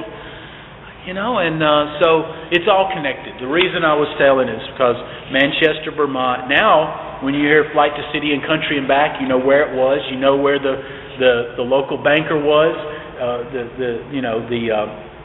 He was seeking to overtake Walter Hagen, and where that was and all that. I won't belabor the point, but it's interesting stuff. And now we have Leonard Strong was actually Lois's brother. So his brother-in-law, and Leonard, if I'm not correct, was a doctor. And he was actually one of the ones who paid for Bill to get into Towns Hospital. In fact, he paid 6 times at $125 a piece. I believe it's the AA Comes of Age. Got a picture of it. Yeah, there's a picture of the slips and the receipts of him coming in there. So he was a big part in that. In fact, he was actually later, and I'll reference this a little bit later, but Leonard was kind of he was actually kind of one of the key players that got Bill and Bob introduced to John D. Rockefeller, and got a little cash later on. I think we're going to talk about here in a little bit. Bill went to Montreal. His name was Dick Johnson, the friend that he was going to go to Canada to seek some escape. That was Green Sheets and Company. It was just another one of Bill's attempts to escape. Bill was quoted as saying, the demon was now moving into full possession. He was talking about his alcoholism. Dr. Bob also, in regards to alcohol, was quoted as saying, those twin ogres of madness and death, the allergy plus the obsession. I found those quotes to be very interesting. Now, Adam is going to talk about the part in the book where Bill talks about, I had written many sweet promises on page 5. Yeah. So Bill talked about on 5 about how the sweet promises, and the thing with the sweet promises is back then they all had like this big family Bible. They would write their promises that was kind of the family thing. But actually have the actual quotes of what he actually wrote in the Bible in the different times. It would be the equivalent, I guess, today of if somebody came right out of treatment, tattooed their clean date on their arm, relapsed, have to exit out, write a new one down there and stuff like that. And this is kind of what it was. But the first one was in Christmas of 1922. And that's where he said, for your Christmas, I make you this present. No liquor will pass my lips for 1 year. And that was the first one, that's the first sweet promise that he made. And then the second one he made after a relapse, he said, to my beloved wife who has endured so much, let this stand as evidence to my pledge. That was October of 1928. By November, he had already relapsed again. And so he renewed it with another one, which says, my strength is renewed 1,000-fold in my love for you. So he wrote that sweet promise. And then the next one he wrote was in January. So it was like within a couple of months he's rewriting all these pledges. And it says the last one he wrote is to tell you once more that I'm finished with it. And that's what he wrote. That was the last one that he had to write in the book. The next thing on the outline is talking about Ebby's visit. Ebby's visit comes on page 9. I mentioned earlier that he met Ebby when he was 11 years old. An interesting aside about Ebby, one of the reasons that he got drunk because he felt betrayed, he felt left out, especially after Bob came back from Akron after living there for 6 months, and Ebby felt that he needed or deserved to be considered a co-founder. But Bill never forgot, although Ebby never could accumulate any type of long-term sobriety. The book was quoted as saying that he stayed on the fringes of AA. That's what a Comes of Age talks about. But he died with 2.5 years sober. He was staying at a sanatorium. The name escapes me, forgive me, but he had some sort of emphysema or disease or something, and he was being seen after. It was in Texas somewhere, I think. He died on 3/21/1966. But Bill made sure that in the last years of his life that he got $200 a month in royalties from the Big Book to help pay for his care. That shows you that Bill really still cared about Ebby enough to do that for him, and I think that was a lot of money back then. Mm-hmm. We want to talk about Ebby's and I've Got Religion. When Ebby came to see Bill was quoted as saying, my gin would last longer than his ranting, and Ebby was quoted as saying, I've got religion. And he talks about, oh, well, that's great. Last week I heard he was getting committed, now a crackpot about religion. But the interesting point I want to make is where he said, I've got religion, and what's not in the book, Bill said, well, what brand of religion is it? And he said it's the religion of common sense. And the reason that has significance is because on 13, it talks about common sense would thus become uncommon sense. And the reason that reference is there, not just because we know why Ebby said it, because of the Common Sense of Drinking by Peabody, which was the little book that the Oxford group read, that obviously Ebby had read before he met Bill. But when Bill said, what brand of religion is it? And he said, the religion of common sense. That's why you see now on 13 that Bill said, common sense would thus become uncommon sense, because that reference comes from what Ebby said, which is not in the book. That's where it comes from, and now it all ties together, because Bill is saying, well, I thought I had common sense, but now it's uncommon, because now my boy is clearly sober, something inexplicably different about his eyes, it says. So I find that very interesting, that what's not in the book is what ties 13 in the reference to common sense. And that's why I've got that in the, okay, now we've got JAG and the Flyers here. Yeah, Jack and the Flyers. And something too about Ebby was that where he talks about in that paragraph that he had been rumored had it that he'd been committed for alcoholic insanity. A little background behind that was that Ebby's father was mayor of Syracuse, New York. He was about to run for an election. Ebby's sloppy drunk, an embarrassment to the family, kind of like the movie Black Sheep. So anyway, they send him out to their summer home, and they say, go out there, sober up, paint the house, get it done. And so when he's out there, he's painting the house. Birds continue to keep messing the house up, if you will, by dropping stuff on there. And in his insanity of being drunk, he gets a shotgun, and he begins to shoot at the birds and shoots holes in the house. And so the neighbor saw that and had him committed. So that's just kind of a little reference about that, about the alcoholic insanity. But referring to the JAG was that they were on a drunk one time. They were out partying instead of driving. They decided to charter a plane. Flyers Inc. was the company that they used so that they could continue to keep on drinking. It wouldn't have to be irresponsible, although I'm sure it's probably a little irresponsible. But Mike's going to go back into some other stuff that's kind of tying into that court case. This is some really cool stuff, and this sort of ties together about who worked with who and the significance of another player that will present himself on page 26. On page 9 it talks about, but he did no ranting. My gin would last longer than his preaching. That's page 9. We know he had some pineapple juice there. But he did no ranting. In a matter-of-fact way, he told how two men had appeared in court persuading the judge to suspend his commitment. They talked about a simple religious idea and a practical program of action. Okay, so now it says that was 2 months ago. So Ebby's working with Bill with 60 days. But the point I want to make is talk about the two men coming into court. There were three players in that scenario: Roland Hazard, Sebra G, and Shep C. Roland and Sebra went into the court. They heard about Ebby's escapade with the birds and all this and that, and they were in the Oxford group. And Sebra G's father was the judge. And the reason that the judge turned him over to him is because his son was in the Oxford group. Roland Hazard was the guy on page 26 who was the certain American businessman. We have to talk about Roland Hazard. I don't want to talk too much because that's in the green. Go for it. But Roland Hazard is who really worked with Bill. That's why it's real important to say. Roland and Shep really worked with Bill harder than Ebby ever thought about doing. As a matter of fact, Bill it was quoted in AA Comes of Age, Shep hit him hard.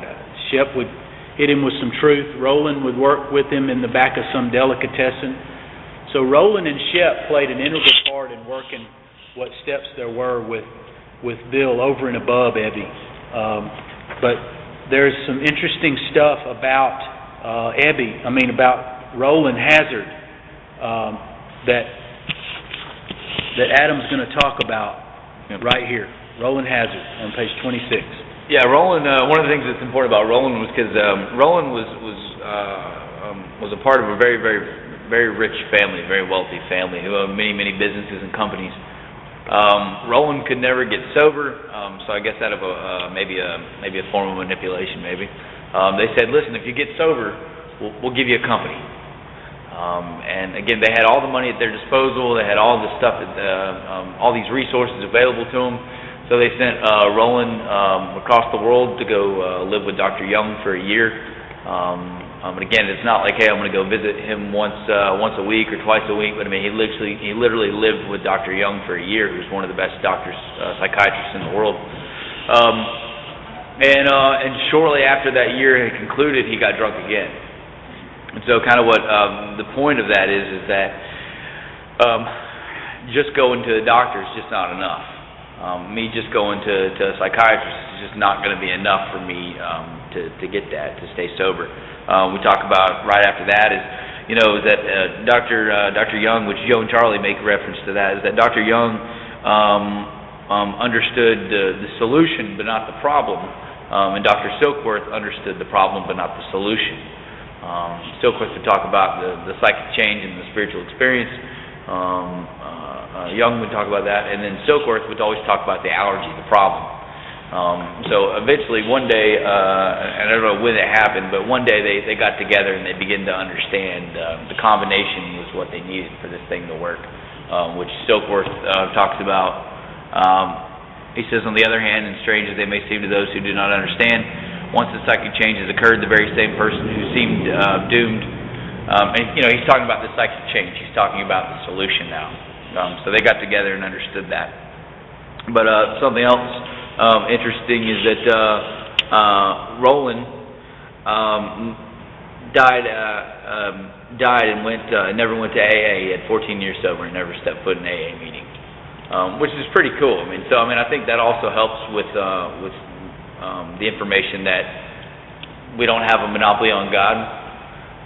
If you find another way to do this, you can. I think his grandfather was another person who maybe he patented that after because he saw that his grandfather didn't have AA and was able to stay sober after that.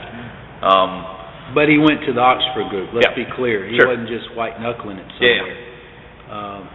But we see his significance and his honorable mention, so to speak, not by name, but his true significance and why he was given a place in the book was because he did, in fact, play such an integral part. Think about it.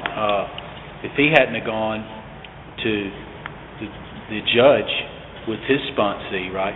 It wasn't what they called it then, but it wouldn't have suspended Ebby's commitment. Ebby wouldn't have seen Bill. Roland wouldn't have worked with Bill. None of this would have happened.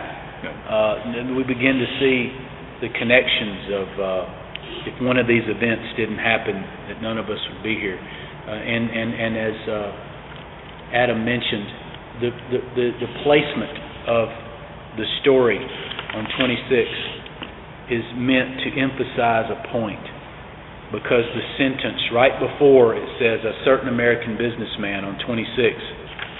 If you look at the sentence before that, it says, "This we did because we honestly wanted to and were willing to make the effort."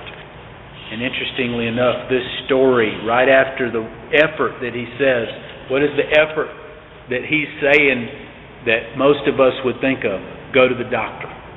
Well, this guy went to the best doctor on the planet, the most expensive doctor, and didn't just go to a couple of visits. He stayed for a whole year and he still got drunk.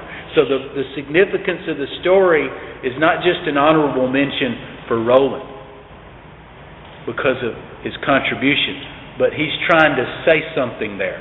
He's saying, you ain't going to go to a doctor and solve what you got here. And that's why on 133 it talks about twisted thinking and depression doesn't vanish in a twinkling. A body badly burned by alcohol doesn't vanish in a twinkling, nor does twisted thinking and depression disappear overnight. A most spiritual way of life is the most powerful health restorative. No one among us shows any mark of dissipation. And what he's saying is, give the spiritual side of life a fair hearing. And he actually says that in another part of the book, doesn't he? He says, isn't it on 49 where he talks about, I used to cynically dissect spiritual beliefs and practices when many of us would have observed people of many races, colors, and creeds demonstrating a degree of usefulness and peacefulness we should have sought ourselves. We talked of intolerance when we were intolerant ourselves. We used the basis of these people as wholesale condemnation. We missed the beauty and the reality of the forest because we were diverted by the ugliness of some of its trees. We never gave the spiritual side of life a fair hearing. And that's what I wanted to tie in. The spiritual side of life, a fair hearing, ties to 133 where it talks about the spiritual life being a health restorative, which is the reason this story is placed here, because the effort that we must take has to be spiritual rather than going to a doctor, because the sentence before that, it says, one was to go on to the bitter end, blotting out it says we had two choices. One was to go on to the bitter end, blotting out the consciousness of our intolerable situation, or accept spiritual help. That's what I want to key in. Accept spiritual help. But he knows the effort we think we're just going to go to the doctor, so he quashes that with this story about the year-long expensive doctor. But he says in a couple of other places, give the spiritual side of life a spare hearing. That's on 49, I think. And also on 133, the spiritual side of life is a health restorative, meaning what we have here goes beyond what the doctor can do for us. Now, I went too long into that, but I tend to think in page numbers and connections of things that are said, and it really jumps out at me that he's trying to tell us something. We want to talk about the stones. This is one of the coolest funsies. Aside from a couple of biblical funsies that, and we've talked about how the big book comes from the Bible, but some references are so striking that you can't deny. One of the biggest ones is on page 12. Excuse me. Is it page 12 where it talks about scales? I just had it. Yeah, page 12. Scales. Scales of pride and prejudice fell from my eyes. Well, if you go into Acts 9:18, and I remember that because 9 is half of 18, it talks about in the Bible, it says something fell from his eyes like scales.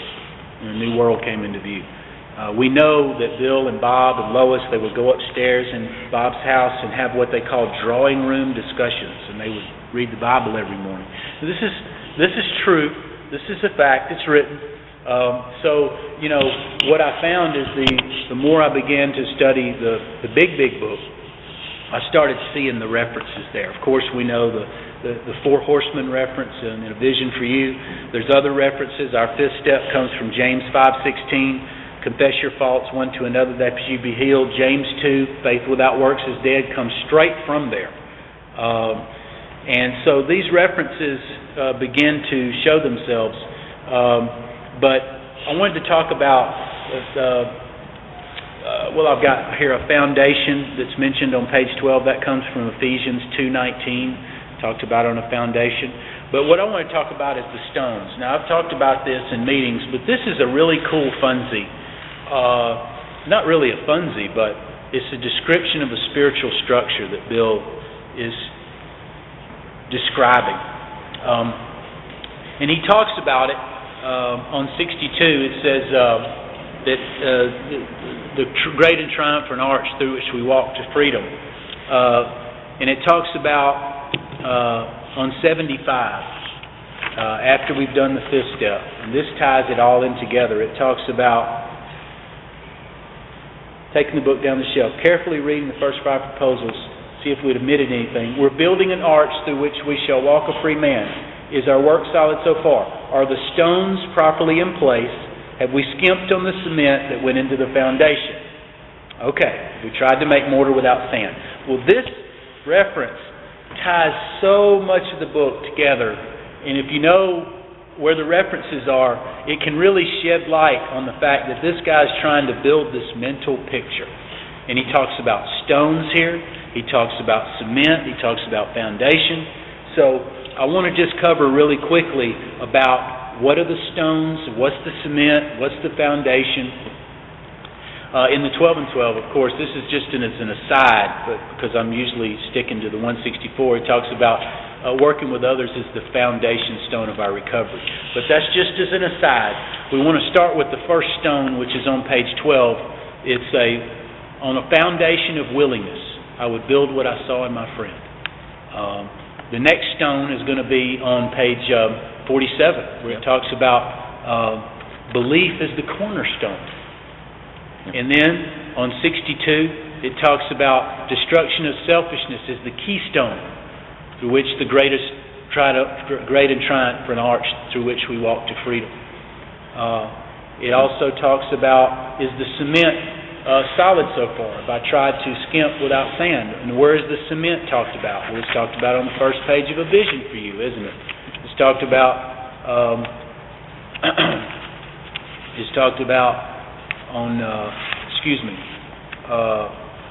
here it is. Yeah, there's a solution. Yep. There's a solution. Yeah. What did I say? A vision for you. Where am I at? Vision for you. There's a solution. Where am I getting a vision? Anyway, there's a solution. It talks about it here at the bottom of the page. it talks about, right here, next to last paragraph, feeling of shared in a common peril is one element in the powerful cement which binds us. But what we have is a common solution. So there's the cement that he's talking about. And what he's saying there is just sharing drunk stories is one element in the powerful cement. There's many more elements. What we have is a common solution. So what we have is the description of a structure, stone by stone from a foundation, and the cement that binds it is not only qualification but experience, strength, and hope, rather than war stories, weakness, and despair. It bears mentioning. I think that it's interesting about the stones. Something just came in my mind, and it went just as quickly. Yes, we're talking about Dr. Bob and just the little sayings in the meetings, and I'm going to let Mike give you the verses and where they're at. But it's something to say that, and we'll probably talk about it here in a little bit, but it is important to realize that, Bill was kind of the face of AA. I mean, he was just kind of like, he was the one that was the outspoken one, he liked the limelight, the public. Dr. Bob was very much kind of a homebody. He didn't really like to be in the public. And the reason why I'm saying that, to reference that, is because when Dr. Bob said something, people listened. Because he didn't talk very much, but what he said was really profound. And so he says, when it's talking about some of these little catchphrases that we have in the meetings, he says, easy does it doesn't mean do nothing.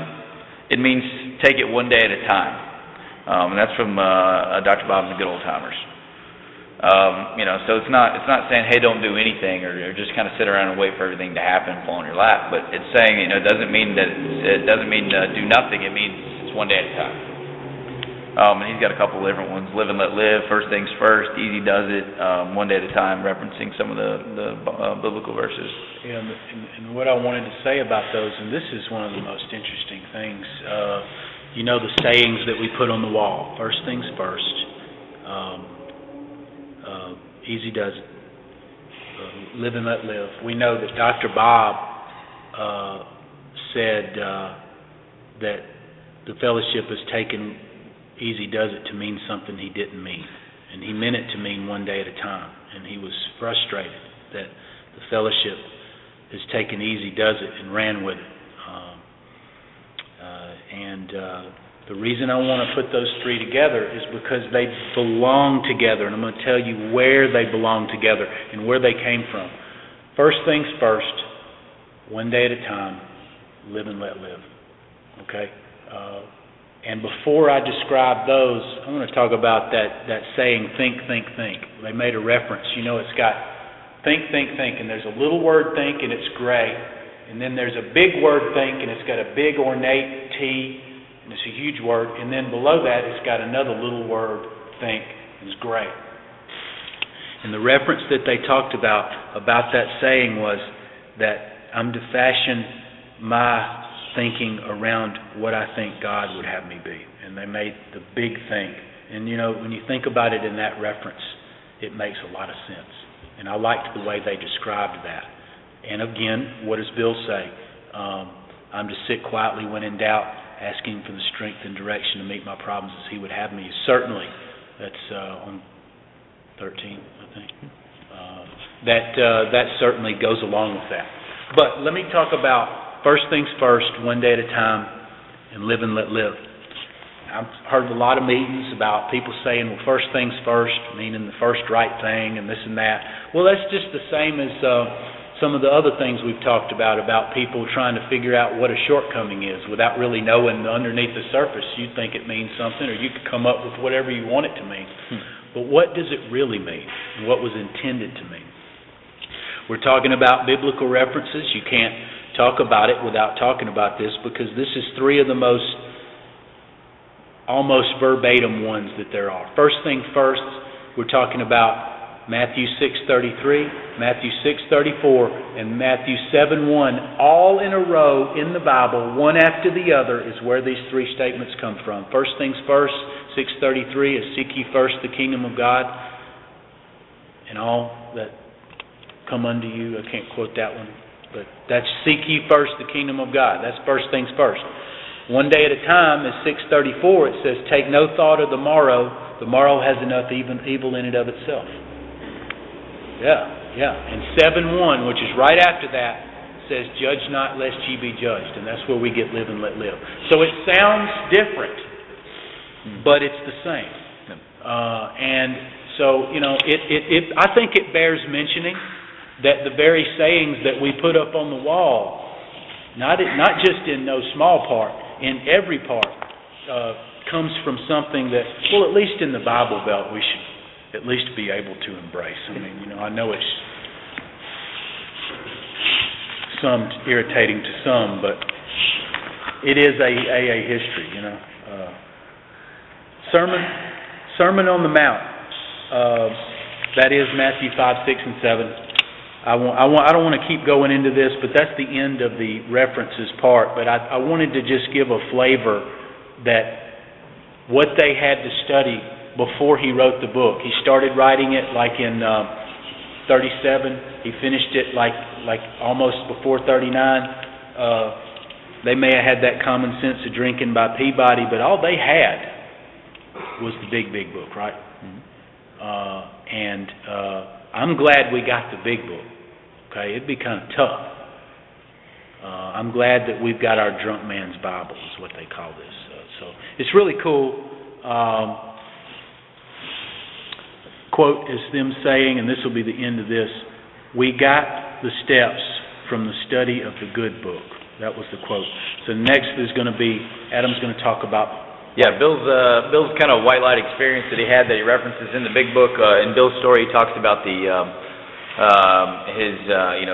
big moment that he ran to Silkworth and talked to Silkworth about. But one of the quotes that he has, it says, no matter how wrong things seem to be, they are still all right. Things are all right with God in His world.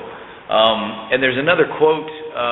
It's kind of a longer quote, but I saw it and it's from Bill directly. So for me, it seemed to have a lot of power, and especially with some of the stuff we talked about in the beginning about the mountains.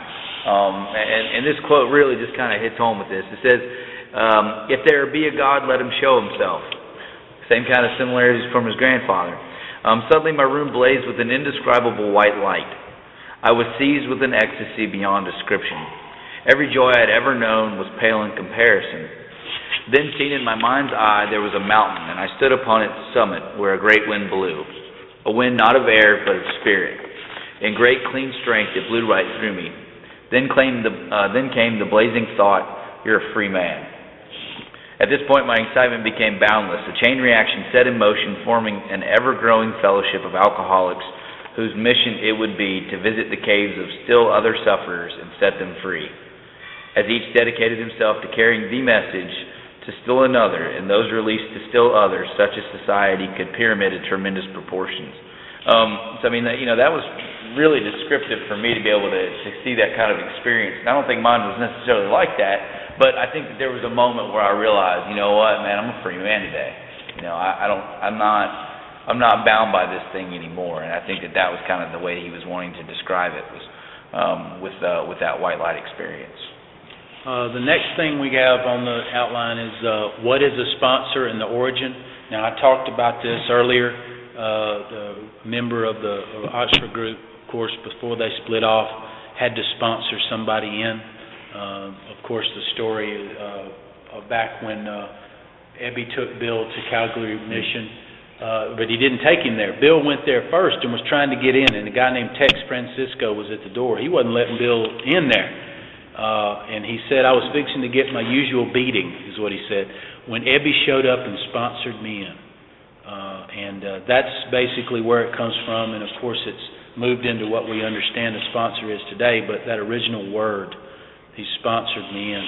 Clarence Snyder was the guy from Akron. The home brewmeister was his story. You had to be sponsored into the group. That was the quote from him. The reason that I want to mention during the story, we're talking about Clarence Snyder, the home brewmeister. We've talked about Jimmy B. and his story, and Hank P. and all their stories. There was one guy that wrote all the stories. His name was Jimmy Scott. He used to work for a newspaper, and he listened to the people tell their story and took notes, and he actually wrote it. It was one dude that wrote the stories. Now, I found that very interesting. I mean, it's still their story, yeah, but he wrote the story. And I find that interesting, because some of them couldn't write, I guess. I mean, I don't know, but I just know that's a fact. So, just as an aside, that's funny. Okay, let me jump over. Bill was in Akron. There was a proxy fight. The reason that Bill was in Akron, he talks about in the book how the business had not gone off well. There was two companies competing for a company, and a proxy is where your company is a securities firm, and you go get people to sign a proxy saying you can vote their shares the way you wish. And they were trying to vote for control over this. Well, the other company got more proxies, hence they got control of the company, and there he was still in the hotel. And he was on shaky ground, if you recall, and he was at the Mayflower Hotel. He was on shaky ground, and he heard the clanking of the glasses. And remember, he talks about how he turned the other way, and he saw this billboard of churches, and that's where Adam's going to jump in. And this is one of the coolest stories. Yeah. And lets you know that if any one thing missed out of this, we would none be here. This story, this one story about who he picked on this marquee is one of those stories, and this is one of the coolest ones. Yeah, one of the things that he noticed on the billboard that kind of jumped out, and if you guys have ever been walking, and just something kind of jumped out of the page. That's what happened was. He ran across the page, and the name that he ran across was Reverend Tunks. The reason why that stood out to him was one is Tunks was another form of another name for spelunking. Also, it was I actually looked it up the other day. It was actually Vermont vernacular for they say taking a tunk was actually meaning like taking a walk. It was just that's what they used to say in Vermont. But what happened was what's really cool, and I also found this out, was that Reverend Tunk actually was a member of the Oxford group, which was pretty cool. And so from that, he gave Bill a list of 10 names, and of those 10 names, he got up with Norman Shepherd. And I think you want to talk about this part where he. I'll tell you why this. Not just think about this. He's looking at this marquee, and the name that jumps off is Tunk. All right, now. That the dude is an Oxford grouper, unbelievable. Yeah. He gives them 10 names. He calls 9 of them. Nobody's home. Okay? The last one, phone is ringing. This is straight from Bill's mouth now. I got a tape where he's saying this. Phone's ringing. He's calling this cat Norman Shepherd. Now, story goes, Norman is on the way out the door. And he's practically coming into the hall. He hears the phone ringing before he closes the door. And he decides to go back and answer the phone. He answers the phone. It's Bill. He finally gets somebody after all these calls. So he's on the last call. The dude's fixing to leave. So there's another one where if we missed it, we wouldn't be here. So he says, I'm Bill. I'm a rum hound from New York, and I'm looking for somebody to work with them in the Oxford group. And Norman Shepherd knew of Henrietta Seiberling, who was the soon-to-be ex-wife of the Seiberling son that Oxford group was trying to sober up that was unsuccessful. She was packing her stuff up. She would have left. So Bill calls Henrietta Seiberling, and she happens to know Dr. Bob's wife. And that's the story, and the rest is history, but think about it. They took a tunk. If he didn't see that, it would have never happened. We'd never be here. Norman Shepherd, if he had kept walking out the hall, we would not be here. If Henrietta Seiberling had already packed up her stuff, she wouldn't have been there. No. All of that is very interesting to me. I find it very, very interesting.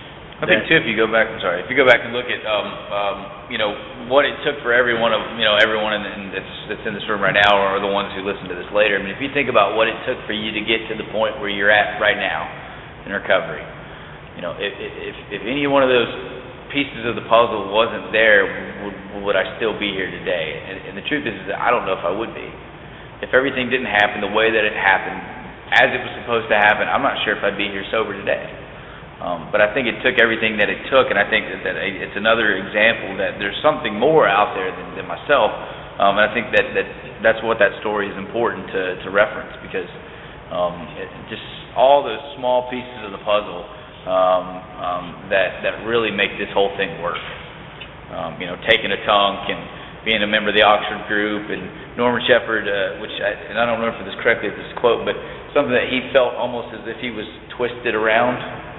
I think I remember somebody saying something like that. He almost felt like as if somebody was just guiding his body back around to go answer that phone. I mean, what a cool thing. I mean, just all of that stuff happened, and because of that, we get to sit in a room today and get to experience a convention and things like that. So yeah, and the reason that I keep saying if it hadn't happened, none of us would be here. We're going by the idea that people have said it before, that the big book is God inspired, that God had his hand on this. Could one person have really wrote all this? I mean, was it meant to be? And it's these stories that you have to see, that if that hadn't happened, we wouldn't be here. It sort of makes you at least have to entertain the thought that maybe these people were put together to help so many people.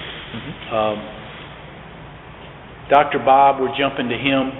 He was known in school as being able to take a big, huge glass of beer and swallow it with one swallow. I don't know, you've seen these people on, like, what you call it? Man Show? Ripley's or Man Show, that character.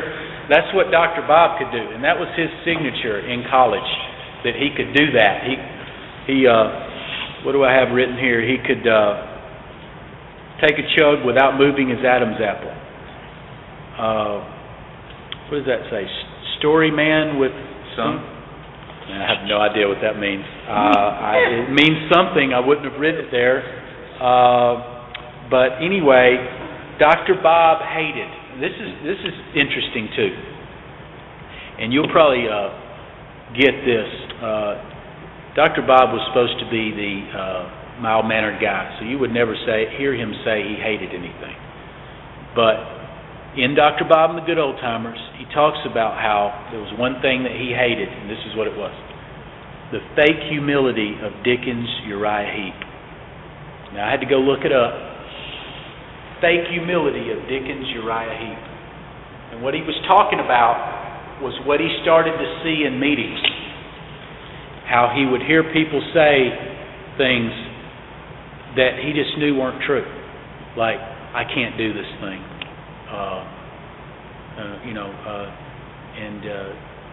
It just self-effacing comments that I'm supposed to want to drink, I can't think, and all these things that you hear people say. Let me tell you what Dickens Uriah Heep is. Uriah Heep was a story that Charles Dickens wrote. It was about a rich old man who had a servant, and the servant was named Uriah Heep. And Uriah Heep was always wringing his hands, telling his boss, I have so much to learn from you. I'm such a lowly person. I could never be who you are. I'm just a half-wit. You're the one that knows things. But all the while, Uriah Heep thought the exact opposite. What an idiot his boss was. And he was scheming to get over on him and steal his fortune the entire time. And Dr. Bob was saying, don't come in meetings spouting off all that stuff, trying to sound spiritual when you really think something else. He began to get irritated. And I know that you felt that in meetings. I know I have. I'll hear people say the stuff, and now that I know about I know what he's talking about.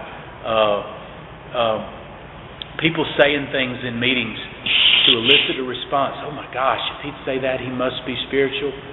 I guess the lesson is, be honest. There's nothing wrong with saying that, I once was someplace and now I'm in a better place, and I'm not supposed to want to drink, and I can't, and I can think. All the things that's talked about on 86 and 87 about God gave us brain to use, we'll be able to rely on our faculties with assurance, mental faculties. It's just an interesting point and it's subtle what he's trying to say. But he's saying, don't perpetrate some kind of fraud like Uriah Heep. Be honest, and don't make yourself sound like this lowly half-wit, and you can't do this when you're thinking something else just to get some response from a group of people. And believe me, just of late, I think the sanctity of meetings is important. I know we have to deal with it these days, going to meetings with people who are not being honest, who, I've known a lot of frauds in my time, and we can have everybody be our teacher, and sometimes they teach us what not to be. And I think what Bob is trying to say is something akin to that. And now we've got something else here. Yeah, just with Dr. Bob and Bill, at the meetings that they attended, they had regular seats, because remember, they didn't really have meeting places at the time. They would meet at other people's houses, things like that. But in those meeting places, they towards the end, they had these regular seats in the meetings, and what was cool about it was, when Dr. Bob died, everybody in the group was terrified to sit in his seat. No one would sit in his seat, from while he was gone. It was almost kind of like, maybe one day he'll just kind of walk back in and maybe he'll sit back down. Maybe it's not real. And they said that this newcomer came into the room and sat down in that seat, and everybody was just freaked out. And they realized that the kid didn't know anything else about it, But no one really gave the kid a hard time about it. But it was just interesting because they left that seat open for a long time until somebody kind of finally had the courage and sat in the seat. The other thing was about that Bill would work with Father Ed Dowling, kind of as a sponsor and spiritual guidance for himself. And then the other thing is the origins of the 13th step, which Dr. Bob came up with. Which again, it's always funny because it's the shy one and the quiet one that always comes up with interesting stuff. But he said the 13th step was consummated on my examination table. So that was the quote from Dr. Bob.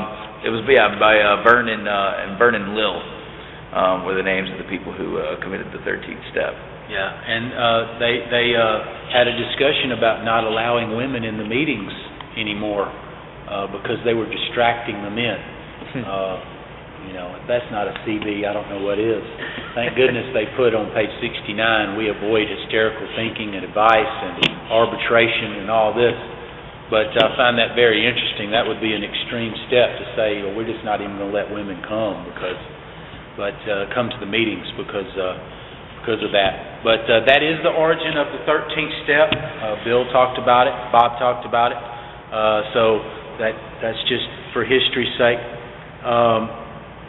I talked about in the Oxford group how the surrender, you had to get on your knees in front of everybody and do the third step prayer. I knew I was jumping ahead earlier, so I actually covered some of the stuff that I have later in the outline. It's important to see the construction of the steps, how he added a 1 and 2, so it would be a little bit of a buffer. But at the same time, we've already also talked about that qualification is not necessarily there now. That means you got people that can walk in off the street, which would naturally lend itself to the success rate going way down, because if they were already qualified before they came in and they meant business, then naturally you would have a higher success rate. But that's okay, it's give and take. I just wanted to throw that in there. Another thing, I got critique, understanding and effectiveness. What they would do after meetings is they wouldn't just check the authenticity of the person's description of his spiritual experience, but they also would critique each other. Critique is a term of art that they used. After the meeting, they would talk to each other, and they would say, well, how did that sound when I said that? Could I have said that differently? Did that come across the way I meant it?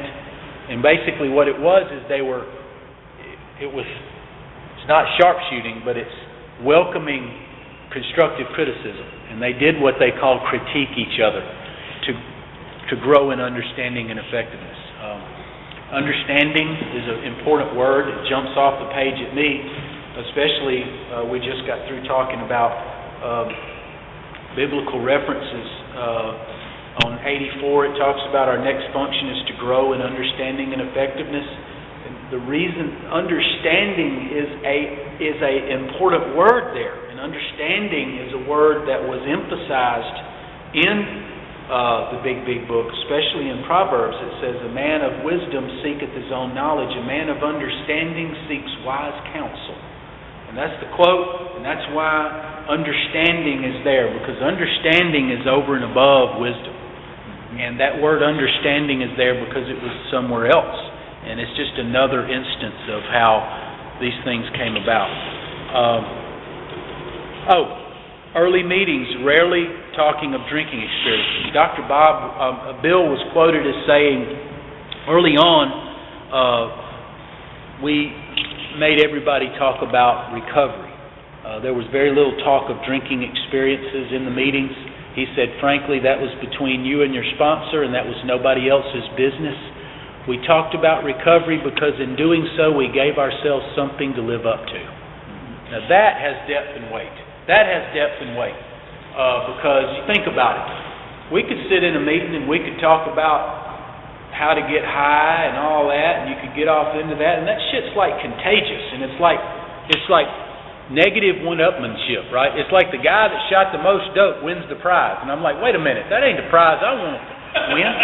I want to win the prize. Well, you know what I'm saying? Yeah. I mean, not if you're trying to win a prize, but I'm saying, you know what I'm talking about, this one-upmanship. No, I smoked up 2 BMWs. Who gives a shit? You know? But I think that's what he's trying to say, that we didn't want to get off into there and get off into that because we know how to drink. What we want to do is learn how to stay out of the ditch. And the reference that Adam gave a while ago, and now that we've picked it up, we're making good time here. He talked about a cave a minute ago, and the story about how the story was a guy was stuck in a cave, and people were standing outside saying, "Will you come out of the cave?" And maybe it was a guy that said, "Come on out of the cave. You could, this and that." But it's when Bill walked in there with him and said, "I know the way out."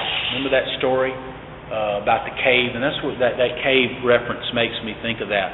How do we stay out of the ditch is what I'm trying to say. It's not we can describe what the ditch is like and what it's to be with the ditch and using, but what he's saying is let's keep it positive. And that's what he was trying to say. Now here's a big green piece right here, and this is it's again it's the quote from Bill is that very little talk of drinking experiences in the meetings. That was say for one who for one-on-one with prospects. And they would say things like, I don't know if you can make it.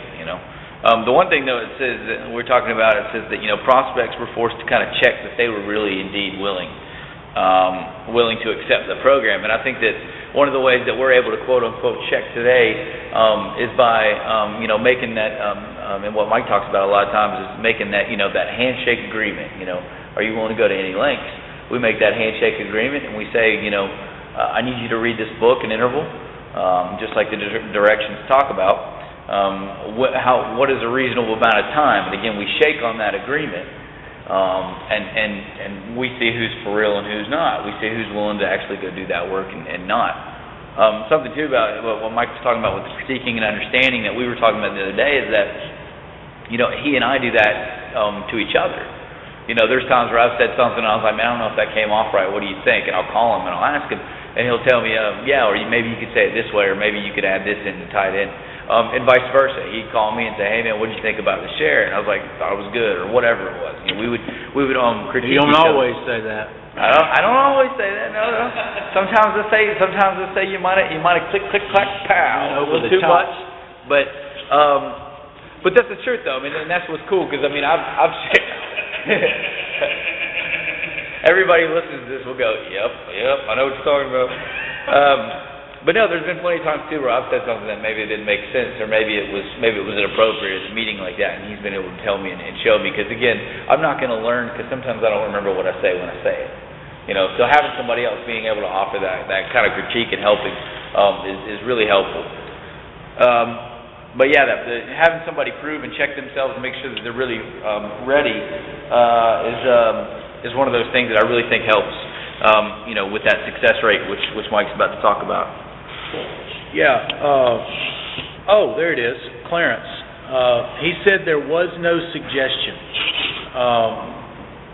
He had a 93% success rate. He was a pretty hard-liner guy.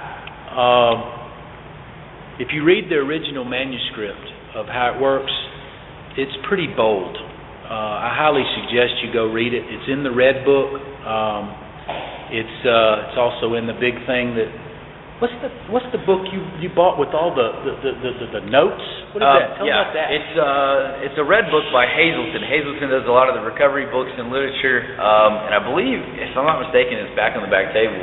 But it's called The Book That Started It All, and it actually has a copy of the actual original manuscript of the big book, also with pencil marks and red marks of people who maybe edited a word out, and then they would have a line with why they chose to edit that word, and then they would initial it. Another guy, I think it was Dr. Howard, I believe it was another Dr. Howard, who also helped with the editing of the book, also with Dr. T-Boot, to kind of help, take out directions and put some suggestions. But little stuff like that, that book has so much cool information in it. Like the first AA prison meeting was in 1942 at San Quentin.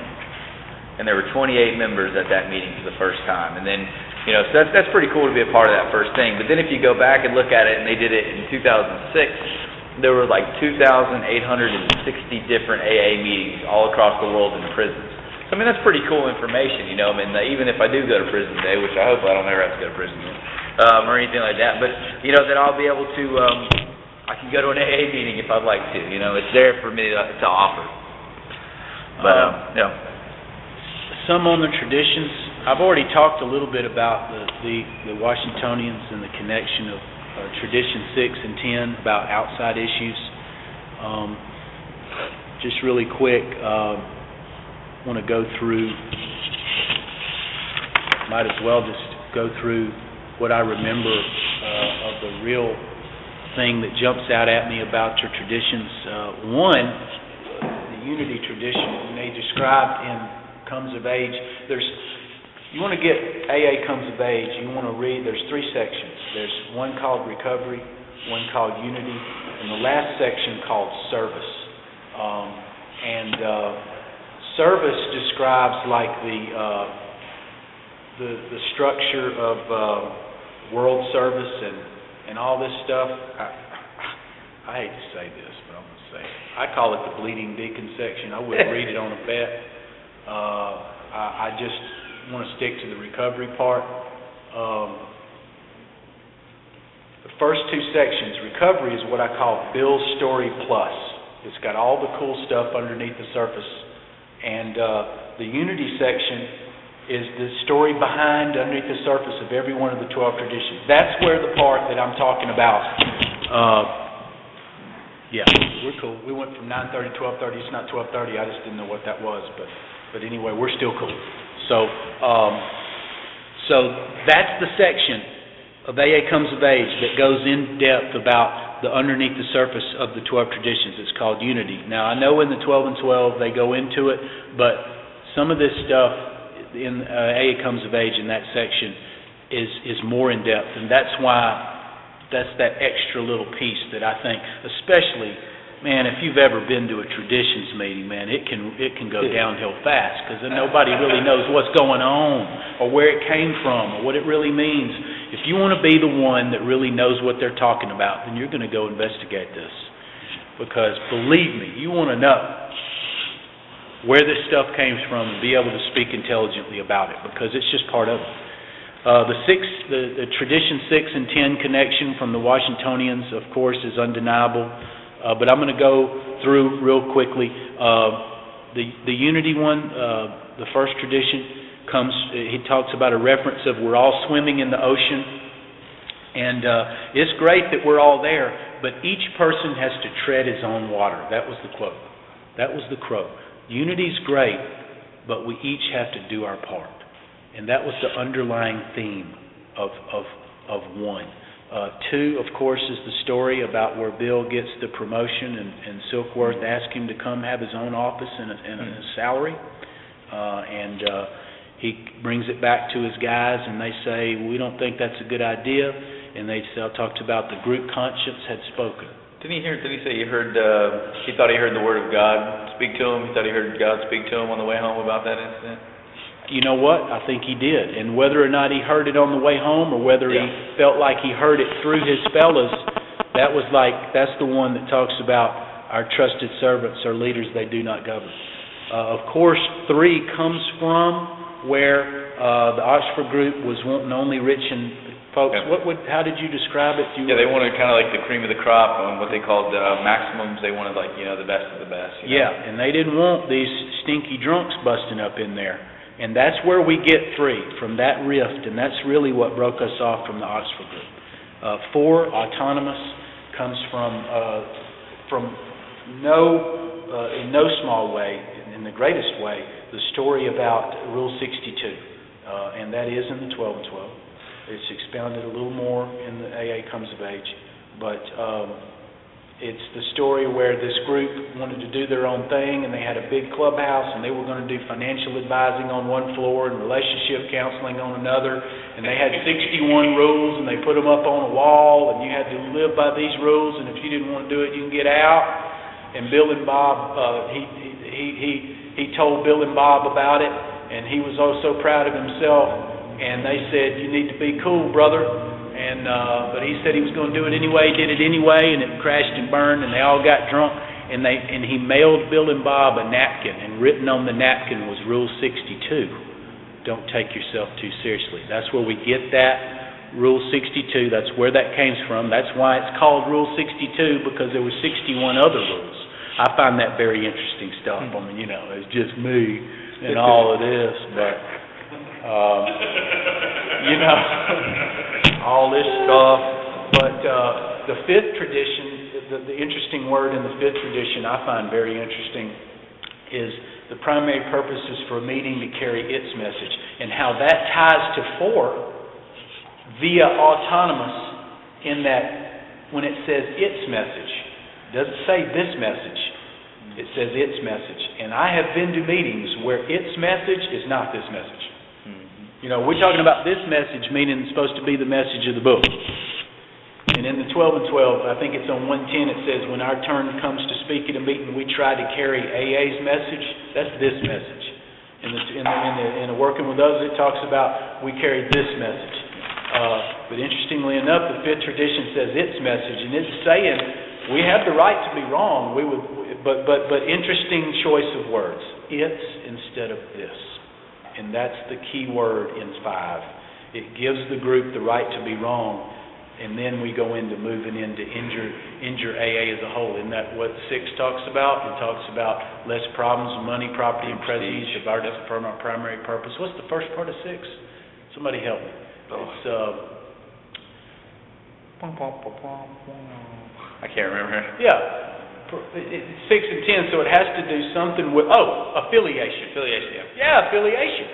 And I've seen us ride the skirt tails of that, where we say we're having a so and so event at so and so, and it's a subtle association, and how the association there comes from the story about being associated with.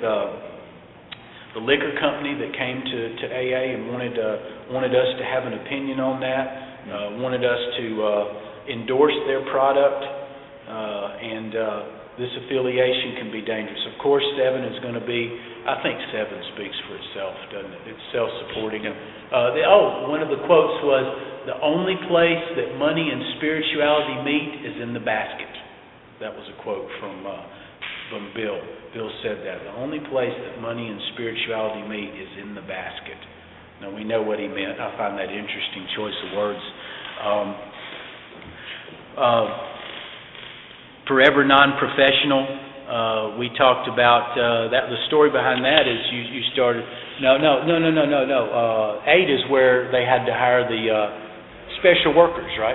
The special workers. They had the guy that swept the floors at the clubhouse. And there's certain things that aren't service work. You ever seen anybody on the FB say, "Come help me move, do some service work"? That ain't service work. That's helping me move. So sweeping the floors for this guy wasn't service work, and they had to come to grips that they may have to pay him. And that was the little guy that the one that swept the floors, and they had to pay him. Non-professional is basically we don't get paid for our work.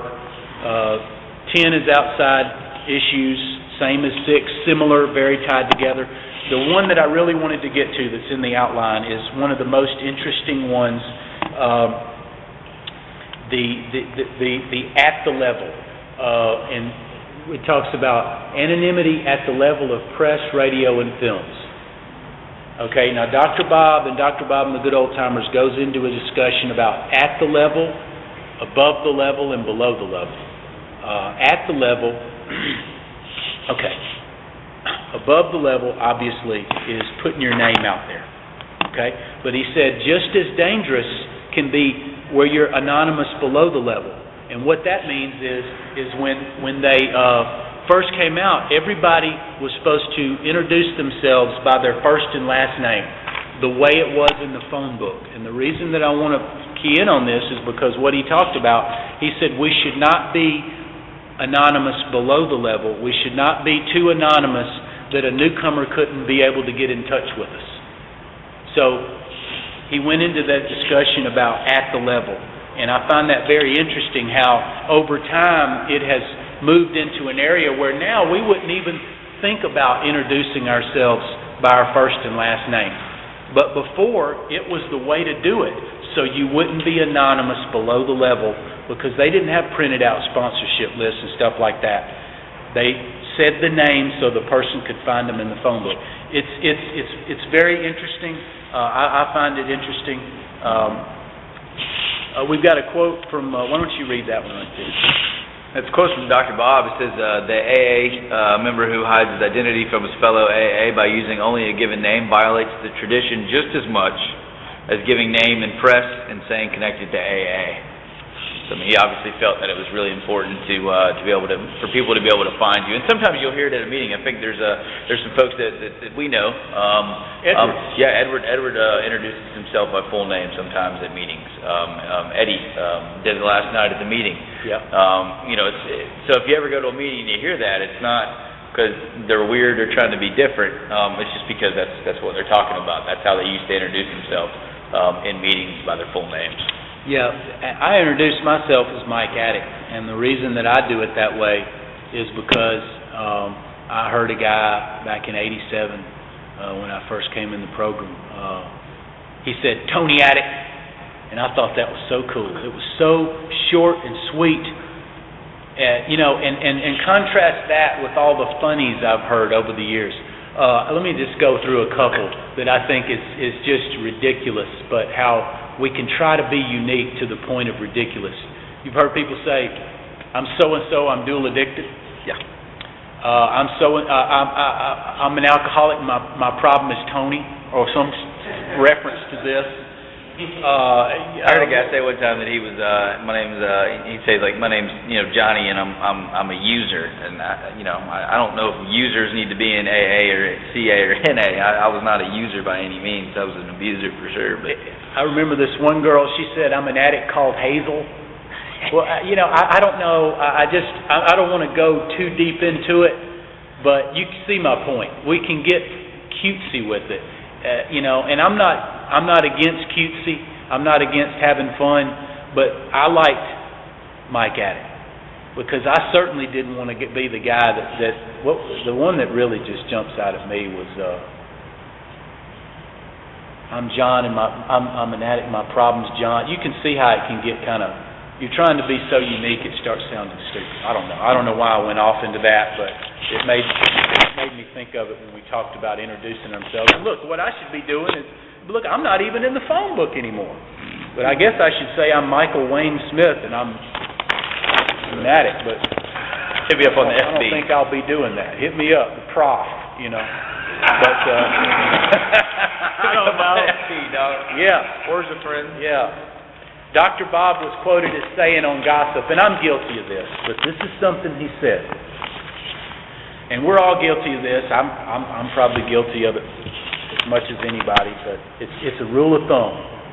Somebody came up to Dr. Bob and was trying to gossip about somebody, and Bob said this: "Before you mention anything about that man, you bring him over here with you. Boy, oh boy, that's hardcore, ain't it? Hold on a minute. I don't know if I can do it.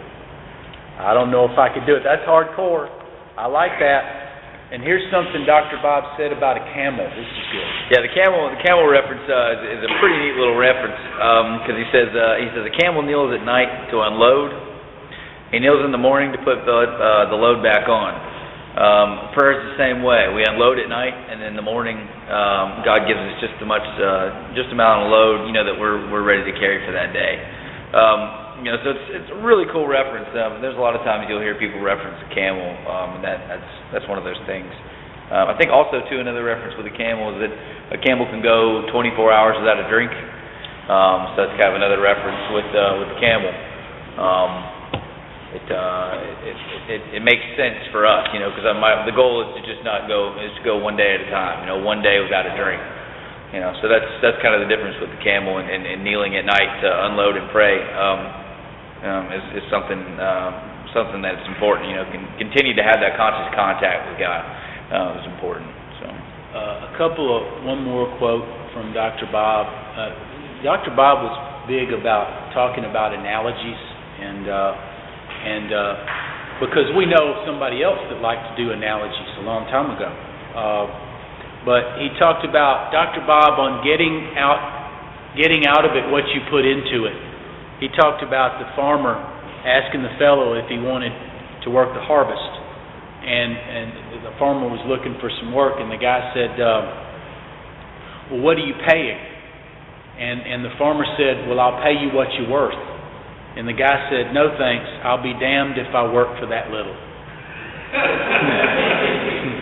Now, that's very subtle, but what a promise it is, and a pleasure it is to say that, I no longer feel like that.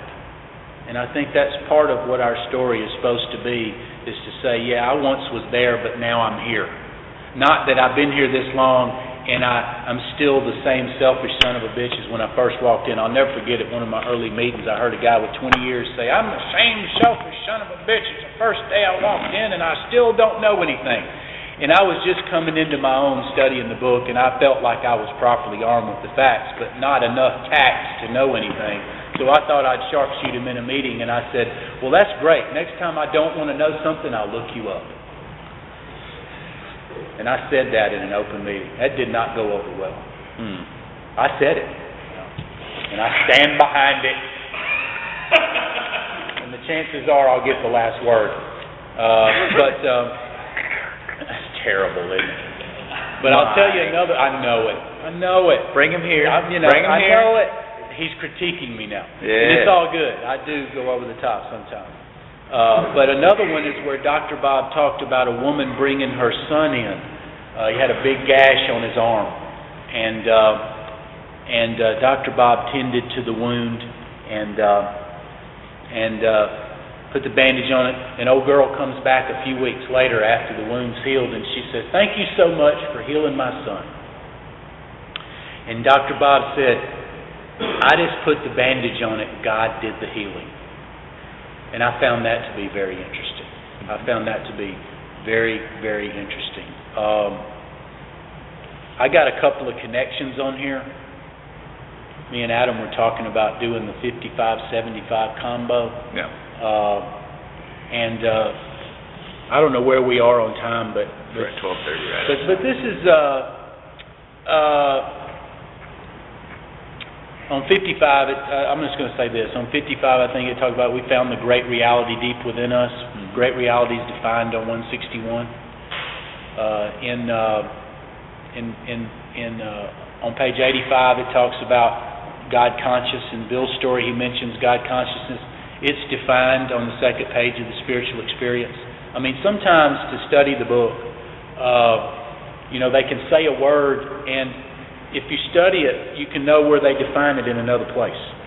And the 55-75 combo is something that ties several pieces of the book together. Now, I don't know how to split this up, but I was going to read the one on 55, and then we can... Okay, you read the one on 55. Yeah, 55. I think it's important too because the book the book is written, so that we can see, kind of where we are when we first come into recovery, and then where we can be if we do the work. And I think that's important to look at. It says on 55, it says, "We can only clear the ground a bit if our testimony helps sweep away prejudice, enables you to think honestly, encourages you to search diligently within yourself. Then, if you wish, you can join us on the broad highway." And I think it's important that if you wish, you can join us on the broad highway. So you're not there yet. And then on 75. On 75, after we've done the fifth step, see, where it says that on 55, we're still in the theory part, because, it talks about the spiritual life it's not a theory, you have to live it. But what I've come up with, my new paradox is you can't live it till you first get the theory. And on 55, we're still in the theoretical part, because in the 12 and 12, it talks about step 4 is the first tangible evidence of our desire to move forward. And in another part, it talks about our desire is largely theoretical until we do that. So on 55, he talks about if you wish, you can join us on the broad highway. And on 75, after we've done the fifth step, it talks about we feel we're on the broad highway. And it may sound subtle, but what it's saying is, whether or not I feel it or not, having done this action, I have moved from wishing I could join to actually being on the broad highway. And of course we know broad highway is mentioned on 46, and that's where knowing the book and studying it can help you so much, because you're going, what is the broad highway? Okay, well, the broad highway is talked about on 46, isn't it? It talks about a broad, roomy, all-inclusive, never exclusive or forbidding to those who earnestly seek. So we have to know that to know what they're talking about. Now, there's another one on 55 that gives the same forward-looking promise, and it's the consciousness, right? Yeah, it says, with this attitude you cannot fail. The consciousness of your belief is sure to come to you. Okay. Now, on 75, of course, that's still on 55 in the theoretical part. Now, after we've worked the fifth step, here we are on 75, almost the same words. It says in the middle of the page, we may have made certain spiritual beliefs, but now we begin to have a spiritual experience. Now, this may sound like a subtle point, but this is part of what I call connections. And it's what I call funsies, because I call it the 55-75 combo. And I just decided toward the end of this thing to throw in a couple of the connections funsies, because how interesting they can be and how they can tie different parts of the book and complete concepts about forward-looking thinking and going from one place to the other, and how they describe a belief turning to a faith, and how this action has given me that consciousness, and this action has brought me from wishing to be on the broad highway to actually being on the broad highway. That's just one of the connections. There are many. I could end with this, one of the coolest ones. Yeah, go one for of the coolest ones, I think. If you've ever in a meeting, well, there's the word riddle is mentioned in the big book. It talks about it on 16. I think it's we can't answer the riddle. And then on 122, it talks about the riddle's answer is only in the mind of God. But let's go over to the 12 and 12. I call it the 64-32 funzie. Now, this is very interesting to me. And I wish I had a 12 and 12 with me. But page 64 in the 12 and 12 talks about we have found the riddle's answer. And the reason I talked about 16 and 122 is because the age-old riddle of alcoholism is defined. So now we're in the 12 and 12, and it talks about on 64, we have found the riddle's answer. All right? Well, if you've ever, if you've ever heard of anybody sharing a meeting, a problem shared is a problem cut in half. Okay? So then you bring the crowd in on it, and you say, well, okay, if the age-old riddle of alcoholism on 64 is in the mind of God, and then you tell them that, and you say it's on 64, and then you say, well, the problem shared is a problem cut in half. Well, we got a problem. It's a riddle. Well, what's half of 64? They say 32. You go, okay, let's go to 32 and see what it says. Well, interestingly enough, lo and behold, on 32, it says the riddle's answer has to do with the quality of one's faith rather than its quantity. And I find that very interesting. Maybe I'm the only egghead in here, but that's some cool shit. You know what I'm saying? I mean, it's the difference between getting excited about this stuff and just being in there thinking it's a drudgery. I mean, there's got to be some excitement, and what we've talked about today, and I'm sort of recapping, and I'm going to let you end it up, but to me, learning what's underneath the surface is so valuable because it gives perspective to the author's insight and his motivation for putting certain things, and we can go back to the intellectual mountain, the boomerang, the temperance pledges that were mentioned, the evangelism and knowing where that comes from, and all the things that we've talked about, flights to city and country, where we're at, all of these things. Took a tonk. I mean, when you think about the motivations and all of this, cyberling, everything comes. And it just really makes the big book come alive. Somebody else has coined that phrase. And just the little small piece of connections we did toward the end, and there's so many more that I've discovered that I find interesting, and not everybody does. And believe me, I've been berated for my passion and enthusiasm. But let's go back to where Bill was berated for being too enthusiastic. And what was his quote? You can't be too enthusiastic about this thing. And I've enjoyed being here. We've spent a lot of time. I'm going to let Adam close it up ever how he wants to, and I really appreciate Adam because he is one of those that saw the interest I had and became interested in himself and didn't just hear me say, go get Comes of Age. He went and got all these books and read them himself, and then we started conversing. And I really appreciate Adam as being one of those people that have gotten interested and is excited like I am, and I'll let Adam close it up.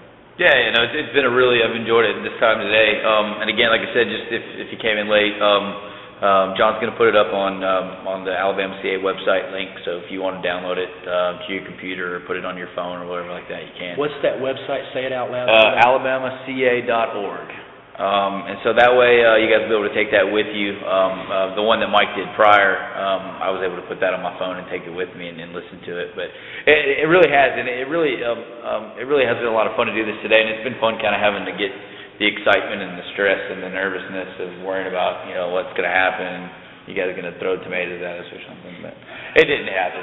So. But yeah, I mean, I really do appreciate it, and I appreciate Mike because Mike, Mike took the time before I got even in the rooms, before I even thought about getting sober, take the time to look at some of this stuff. And for me, I'm a history guy, and I think having the background information of the mountains and the mountain discussion we had earlier and things like that, I think it gives the message even more depth and weight. Because like I said, it's not just something that I do; it's something that I really enjoy to be a part of. I don't know. I mean, I love this way of life, and I love to be able to have something like this for myself, to be able to go back and remember, the excitement of when I found something out that I thought I could stump Mike with, and then I'd go, hey, Mike, check this out. And he's like, all right, I knew that, And then there would be something, rarely though, I'd have something that I could come back and go, hey, Mike, did you know this? And he goes, no, I didn't know that. And so I'm able to be not only a student sometimes, but I can actually help other people. He's come up with some stuff that's really neat. And that leads me to a point. I mean, this discussion is not exhaustive, but it is extensive.